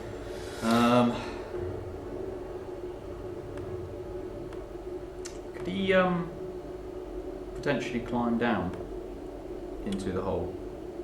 He could, but his movement speed is halved, so that's going to be like all of it. Well, it will be all of his movement to climb down. Yeah. I suppose if you make me an acrobatics check, and then you can. So acrobatics is a 11. Okay, so you managed to fall down into the hole, for want of a better expression, and you know. And I'm now prone. There was no style there at all. Okay, so you can take your attack action. Okay. So that's 4 plus 7. So that's 11. So Okay, so unfortunately the tumble you took into hole was enough to put you off of your attack, and you thrust into its shield instead of its armpit, which is what you was aiming for. And Noella. Because they fall into the hole now, I can't really stab them with something. I've got to throw Well, you it could at take them. the same approach that you saw the agent do. You could attempt to descend into the hole and attack it within melee. Yeah, okay. If you want to make me an acrobatics check. Yeah, I might do that. Oh, that's a natural 18. Yep. So you do it with a bit more style. You land on your feet with a bit of a flourish. You take the distance out in the knees, and as you thrust up, I'll take it you're going to attack. I am. With advantage? With my So roll to hit dagger with your and scimitar, please. Oh, that's a natural 17 Okay. for the scimitar. So that does hit, but roll again in case you get a crit. Oh, it's a natural 20. One of those times And where sneak you attack. say it and it actually happens. Okay, so roll your damage for me, please. So damage with the scimitar is 1d6 plus 2. Right, so what's your sneak attack damage? And my sneak attack, it says down here, is 1d6 damage to one creature you hit with an attack with a finesse or ranged weapon. Okay, so it's 2d6. Right, 2d6 is. That's a 5 and 1, so that's a 6. Double to 12, 12, yeah. plus 2 is 14. 14, cool. Now for Nice my one. dagger. All natural 16. Is also a hit. And a 12, so we'll take 16. And the dagger is 1d4 plus 2, Okay, so roll your 1d4. which is that, isn't it? Yeah. To try and- So 3 plus 2 is 5. Does sneak attack work on that as well? No. No, so just 5 then. Okay, so how do you want to do it? I want to sort of puncture it loads of times, just then starts to crumble. Oh, like, death of hacking a away. thousand cuts. Yeah, kind of like a nice pick, like that. and Okay, just- so you bunny hop down into the bottom of the pit. You take the fall out in the knees, and you roll on. As you come to your feet, you thrust up with a scimitar, and then you thrust up with a dagger, and then again with a scimitar, and then again with a dagger, and you slowly chip away at his body as it starts to crumble into 1,000 pieces, and the grave dust and the gravestones and the That's what my bodies of long decomposed occupants of said graves crumble onto the floor, and you stand proudly at the end on top of a pile of grave dirt and old gravestones. Still invisible. Well, in fact, that was the 10th round. That Yeah, lasts for I a would've minute. dropped it, So yeah. you suddenly appear on top of this That was destroyed amazing. golem, to everybody's amazement. I look over the edge and wave at them. sort of materialise, come back into focus. And I chuck Kingsman back his hammer and say, "Thanks for the loan." Well, And I think that we'll go for a tea break. Yeah. Great. That's good. The Okay, agent so looks back quizzically. in.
The wings still doing work. I don't know why. Should we flap? That? So You can flap. Wings. Oh, Ow. there's Reggie. flap, not slap. Joshua. Yeah. She pricked me with her. My nails. Okay, so welcome back. So again, if you can imagine in the theatre of the mind, the wings fading away to the Band of Badgers logo, that'd be brilliant, thanks. We'll fix that before next episode. So, you have defeated the Graveyard Golem.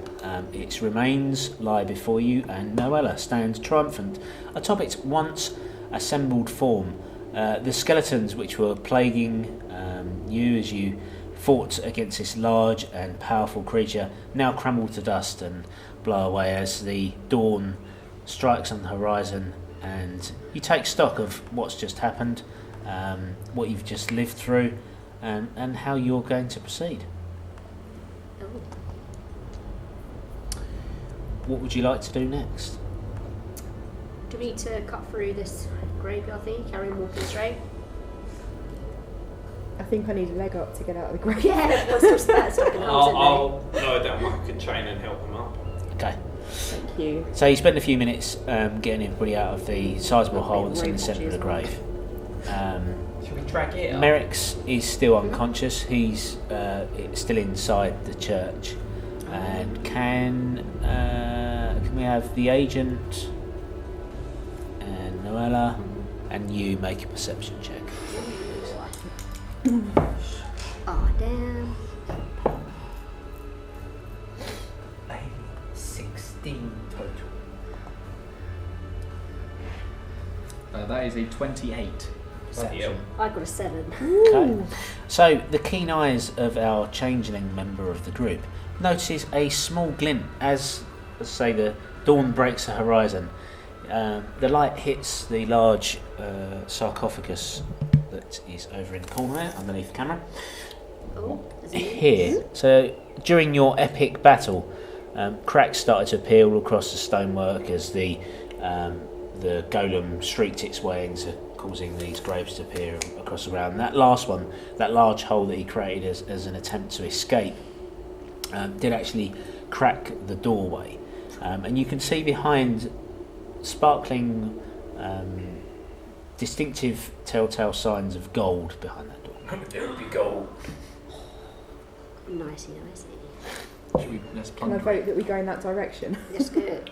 I'm sorry, you saw what? Let's plunder it. What are you talking about? I've seen a glint over there in gold. Oh, right, okay. Glint of what? hell. Let's go and check it out. The agent points to the location of Okay. the crypt. So the agent points out through the cracked doorway. You can now look inside, peer inside, with the aid of a torch and some light, and in fact your own dark vision. You can see piles of coins that do look like gold.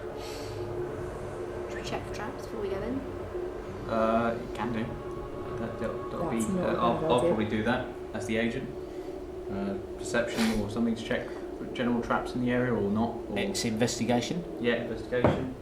So that's a natural 20. Natural 20. There are no traps on this damaged door, but it is locked. Okay. Oh, I can help with that. I think I've got thieves' tools. So is the agent.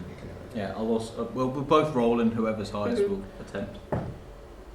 So that was That's massively metagaming. So whatever you will choose which one's doing it.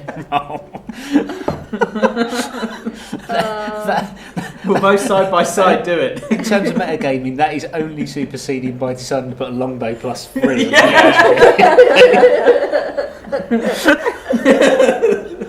We'll both do it with our stools. So what did you roll, Josh? I rolled a.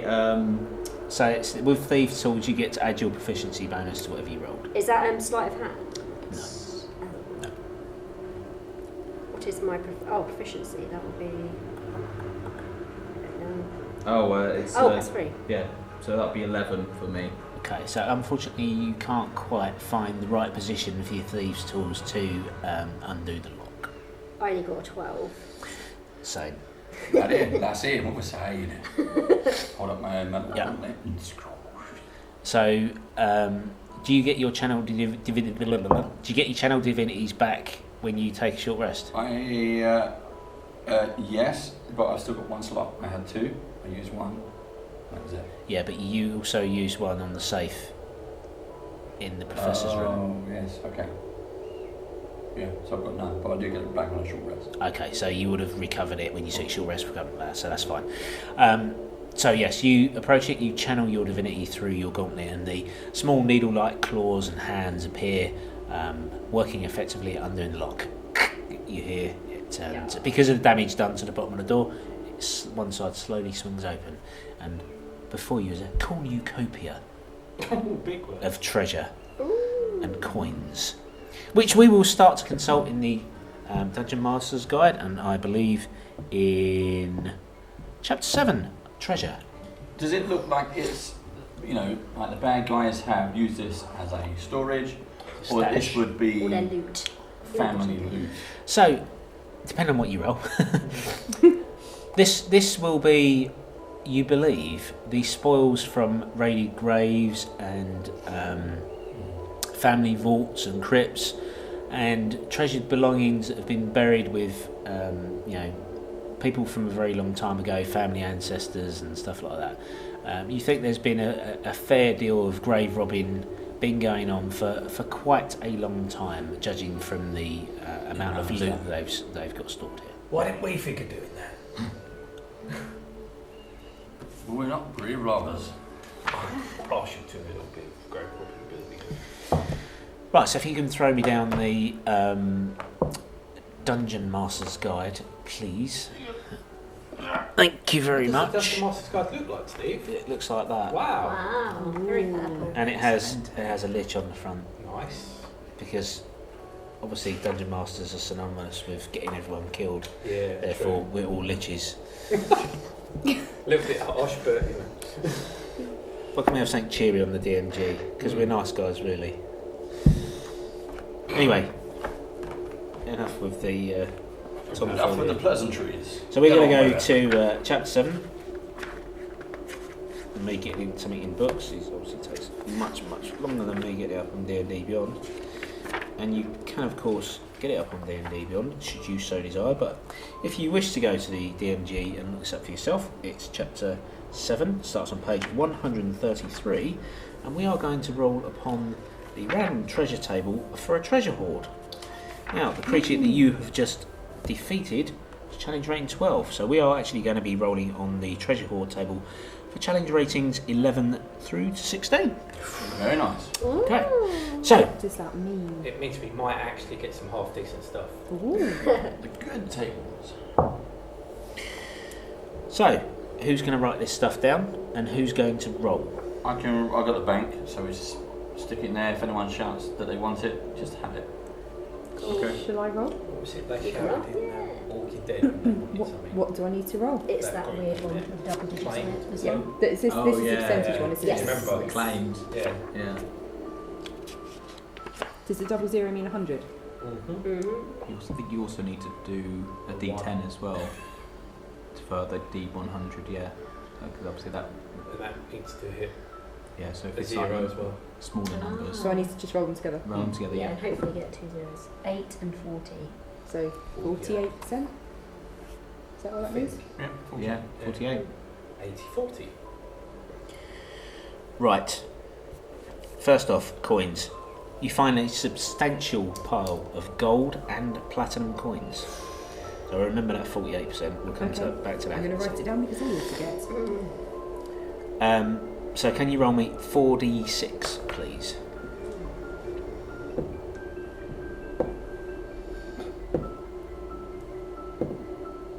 $13. You find a total of 13,000 gold pieces. Ooh. It's not to be sniffed at. That's a Mhm. lot of gold 13,000. pieces. Now can you roll me 5d6, please?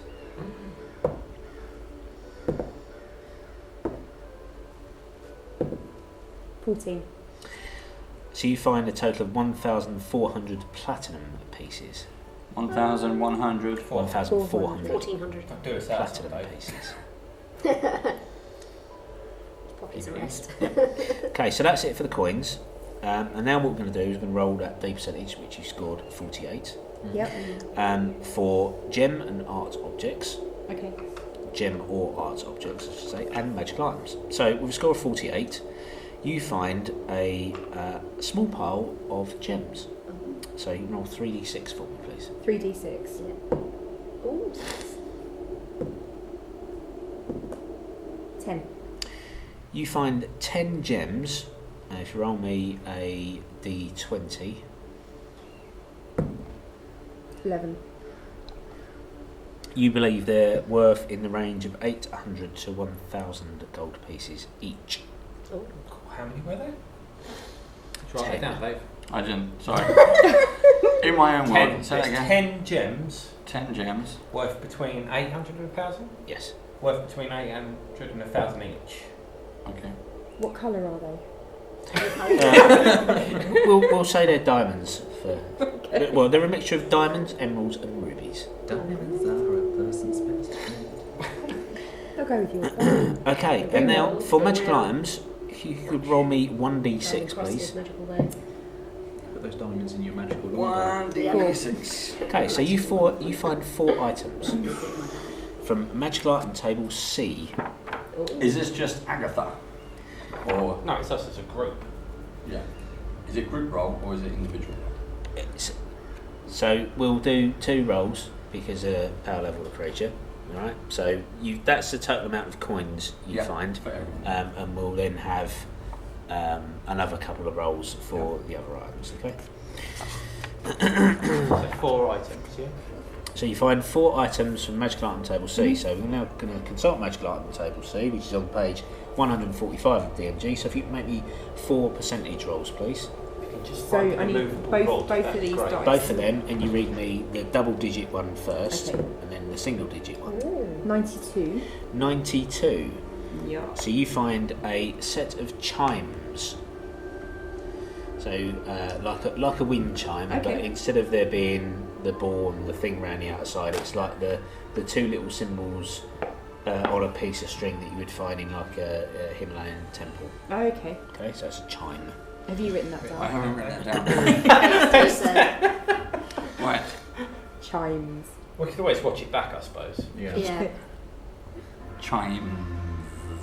Yeah. Okay, so for expediency's sake, because we're going to spend a whole bunch of downtime after this session, I will just tell you what they are because, by using identify and by spending some time attuning to the items, you can actually find out what they are. So it's a chime of opening. Ooh. Sounds useful. It does. Not unless you want to close it. That's why I want an immovable rod. Come Okay, on, so Sarah. if you can roll me Do you want me to do this 3 more times? 3 more times, yeah. 95. Oh dear. I found something I'm good at. Yes. You find a box, Oh, has it got a wooden box. Okay. Okay, A wooden box of storage. and An empty. so How big is it? Is it as pretty as this? it is as pretty as that. It's engraved with naval scenes and waves and krakens and sea dragons and all forms of. It's a folding boat. It's I a folding boat. recognise Is it really? Yes, it's a folding boat. It's a folding boat. So Oh, wow. with the 3 magical these before. the 3 magical command words, we'll turn it into a small like rowing boat, which will hold I think 5 people from memory, and the second one will make it into a small sailing boat, which will hold up to 15 people. Oh. Claimed. Any items that you can put in the box or in the boat will end up in the box as well. So it does That's form sort of a box of holding. It is like a small box of holding, For the yes. boat. So Claim. there are rules over what that will do. You have to think of the magical words to activate it. Well, we did attune to it, don't we? At the time. Right. So Like I say, the 3 magical Ship is a away. big blimmin' boat. big blooming boat. 3 B's. No, it's a pirate's life for me. That's 4 words. Okay, next one. Okay. And next one is 13. You find a potion of superior healing. Do you want to just divvy that out to someone? There you go. Yeah. Who wants Stick it this? in your pocket. I can put it in my collection of potions. She's got a whole bag of I've got potions. literally like Might 5 spread potions. them out a little bit. At some point, That's not a bad just being idea. serious for a second, when we do need to, when we get the chance, get some more so that we each got a little Yeah, pile definitely. of them. Because I haven't got any, I don't think you've got any. I have you? haven't got any. Yeah. Yeah, so like in the middle of a fight, if we want a bonus action I have to. or for Yeah. potion of healing, Yeah, we're all give like, free. Redistribute the potions. but we'll do that next time. Yeah. So last roll. Do my best. What have I got? 59. 59. You find a potion of invulnerability. Oh, that's quite. So you have had one of these before. So it makes you. Invulnerable? Yeah, so it will halve the damage Oh, that you're okay. taking. Do you want someone take that or go in? No, stick it in the thing.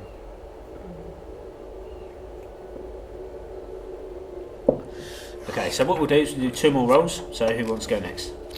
Yeah, I can go next. So I need 10 and. You just need the D percentages now for the Oh, just moment. percentage, cool. Yep. So you got both dice. Oh. What do I roll together? Is it 10 and. Just The other those 10. two. You should have The 2 two tens, tens, one they should with be 2 the same. numbers on, and one with Ah. 1 number. Where is that? Oh, it's That one. there. Okay, yeah. So What's read that, what is it? out the double digit first and then the single digit second. Okay. So 27. 27. Mm-hmm. Okay, so again you find 3d6 gems. So roll for 3d6 for me, please. 3d6.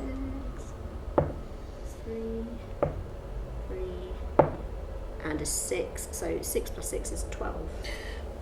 So you find 12 gems, very similar to the previous ones that Agatha found. Again, worth 800 to 1,000 gold pieces. So that is just add that 12 onto the previous number you'd written down, Dave. Okay. It's 20, isn't it? It was 8 before, wasn't it? We've got 10 gems. 10. Oh, 10. Oh, It's wow. 22. Okay, so Oh, now can you roll me together a d4 and a d6, please? D4 and a D6. That's a 1 and a 1. So 1 on each. Yep. Okay, so first of all, roll me a d percentage, please. Percentage. That's 70. 70. Yep. You find a potion for climbing, Mm-hmm. and then another d percentage for me, please. Are you rolling both of them? 90. That's just Are percentage. you running both of them each time? Yeah, Oh. Yeah, roll you've both got of to roll them. both of them. That explains why it was 70. Okay. So Sorry. 70, and then roll a single digit one for me. Oh, roll single digit. 76. So 76 is a spell scroll, first level spell scroll. Okay, that's good. So we negating the potion of climbing. Yeah. Yes. And the last one was a 9, wasn't it? So 9 and then 3, 93. No. Yeah. Yeah. Okay. You find mithril armour. Jesus. We can retire. What was the spell scroll We'll say it's guiding bolt. Do you have to roll to see what type of armour? No, I'll rule it as plate mail. Because this has been taken from vaults and family crypts and stuff Yeah, like that, yeah, most makes ceremonial sense. type of Yeah. armour would be plate mail. Yeah, So it makes sense. you find mithril plate mail. Is that worth a lot? Yeah. Yeah, even non-magical is worth a lot, I think. Yeah, it is not magical. So, But it kind of acts like magical, even though it's non-magical. It's quite clever. It's Yeah. really light. Would it help someone with an armor class of 16? so I don't know. it what still gives you the mine- same armour class that you would have for full play. for full plate, but with the mithril stuff, it negates the penalties you have for stealth and stuff Oh, like for that. wakes, the wakes lighter. Yeah. Ooh. Yeah, Right, look but that one up. I don't know if it would improve your armour Yeah, class I'll have a because look. you lose your. I think it would, because I think the base armour class for plate mail is better than 16, isn't it? I can't remember. I'll look it up. Right, so last roll. Who's going? Who wants to go? I do. Good greedy. The percentage for me then, please. 55. 55. Okay. So can you run me 2d4, please?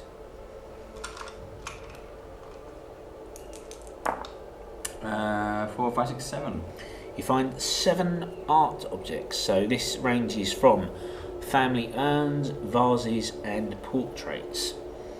Yeah. You would estimate their value between 500 and 750 gold pieces. These items are obviously a lot bulkier than the gems and stuff that you found so far. Yeah. They're valuable enough. you might find more value in rewards if you could find whoever owned them previously. Okay. One of them's called the Moaning Lisa. And then can you roll me 1d4, please? 3.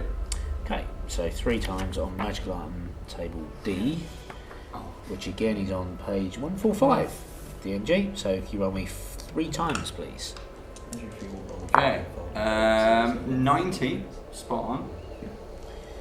You find an 8th level spell scroll. Ooh. Yeah, give me an extra +2. Okay. Be 18. Do you want to tell me what the scroll is? I'll do that in a minute. Right, next roll. 40. Spot on. You find a potion of speed. Okay. But I think we should see how much it's worth first. It might be more beneficial to sell it and then Get use the the money. money Last roll. get other things. And Because I can get the 100. same effect Yeah. by getting Spot on. +2 ring of protection. Yeah. You find And I a don't have to hole. wear any armour then. You know what I Yeah. mean? Not encumbered. Is it like rubber? Sorry, Yes. what was it? Straight, Horrible? you find a hole in the bottom of the crypt. The coins and various art objects are spilled over, and it looks a bit incongruous. And you approach and you look at it and you think, that doesn't look right. And you peel away at its edge, and you find that you can pick up the hole, carry it around, and place it on surfaces. You place it on the wall, and you can see through. You found a portable hole. Brilliant. Claimed. Can you use that for storage, or is it just literally put a hole in stuff? No, I think you can use it for storage. Can you stick it on a person? Oh god. Ooh. But if you put people in it, they die Yeah. because it doesn't have any like oxygen in it or anything like that. So you put things. I think it's like. So has it got a bottom or is it straight through? I can't remember. I think it's like a dimensional thing. Yeah. They might have changed it though. I'm thinking back to goddamn like 2nd edition or something. So, sorry, you can't see through it when you put it on the wall. It just creates an extra dimensional space that is 10 feet deep, and you can use it to store items. That's awesome. So we can put it in, put a shield in there, take it off, carry it around. Oh no, where are we? Oh, there we go. Yeah, anything. Yeah. Well, 10 feet worth of space. That's Yeah. a lot of things. Yeah. I could do that in my house. Yeah. Extra dimension. Okay, so the spell scroll. Give me the DMG. The player's handbook. I'll see what spell at 8th level best suits the setting.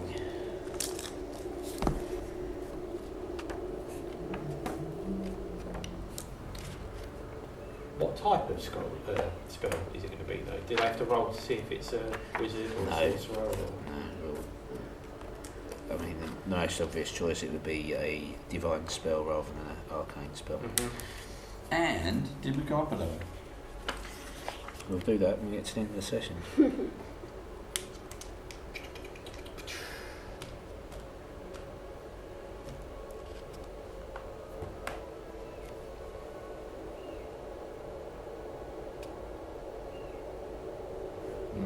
Portable hole. That's good. What? Portable hole. Don't Happy with that? Didn't we already have 2 bags of holes? I've got as a well? bag of hole. Yeah, someone else has got one. Have I got one or is it you? I don't think I've got it. It's all I thought we had 2. I think we definitely got 2. It's Yeah. all true about it. Now we've got a portable hole as well. We pretty much can carry anything. It's like. I have got a bag of holding. Yeah. Oh, and it's got 9 potions of restoration in it. Oh yeah, the red files. Yes. Yeah. So we have a lot of potions between us. We should just open up a potion shop and retire. Yeah. You need some red dice, Steve, for your test tubes. Oh yeah. Potions of restoration. Yeah, yeah. You find a scroll of holy aura. Ooh. Claimed.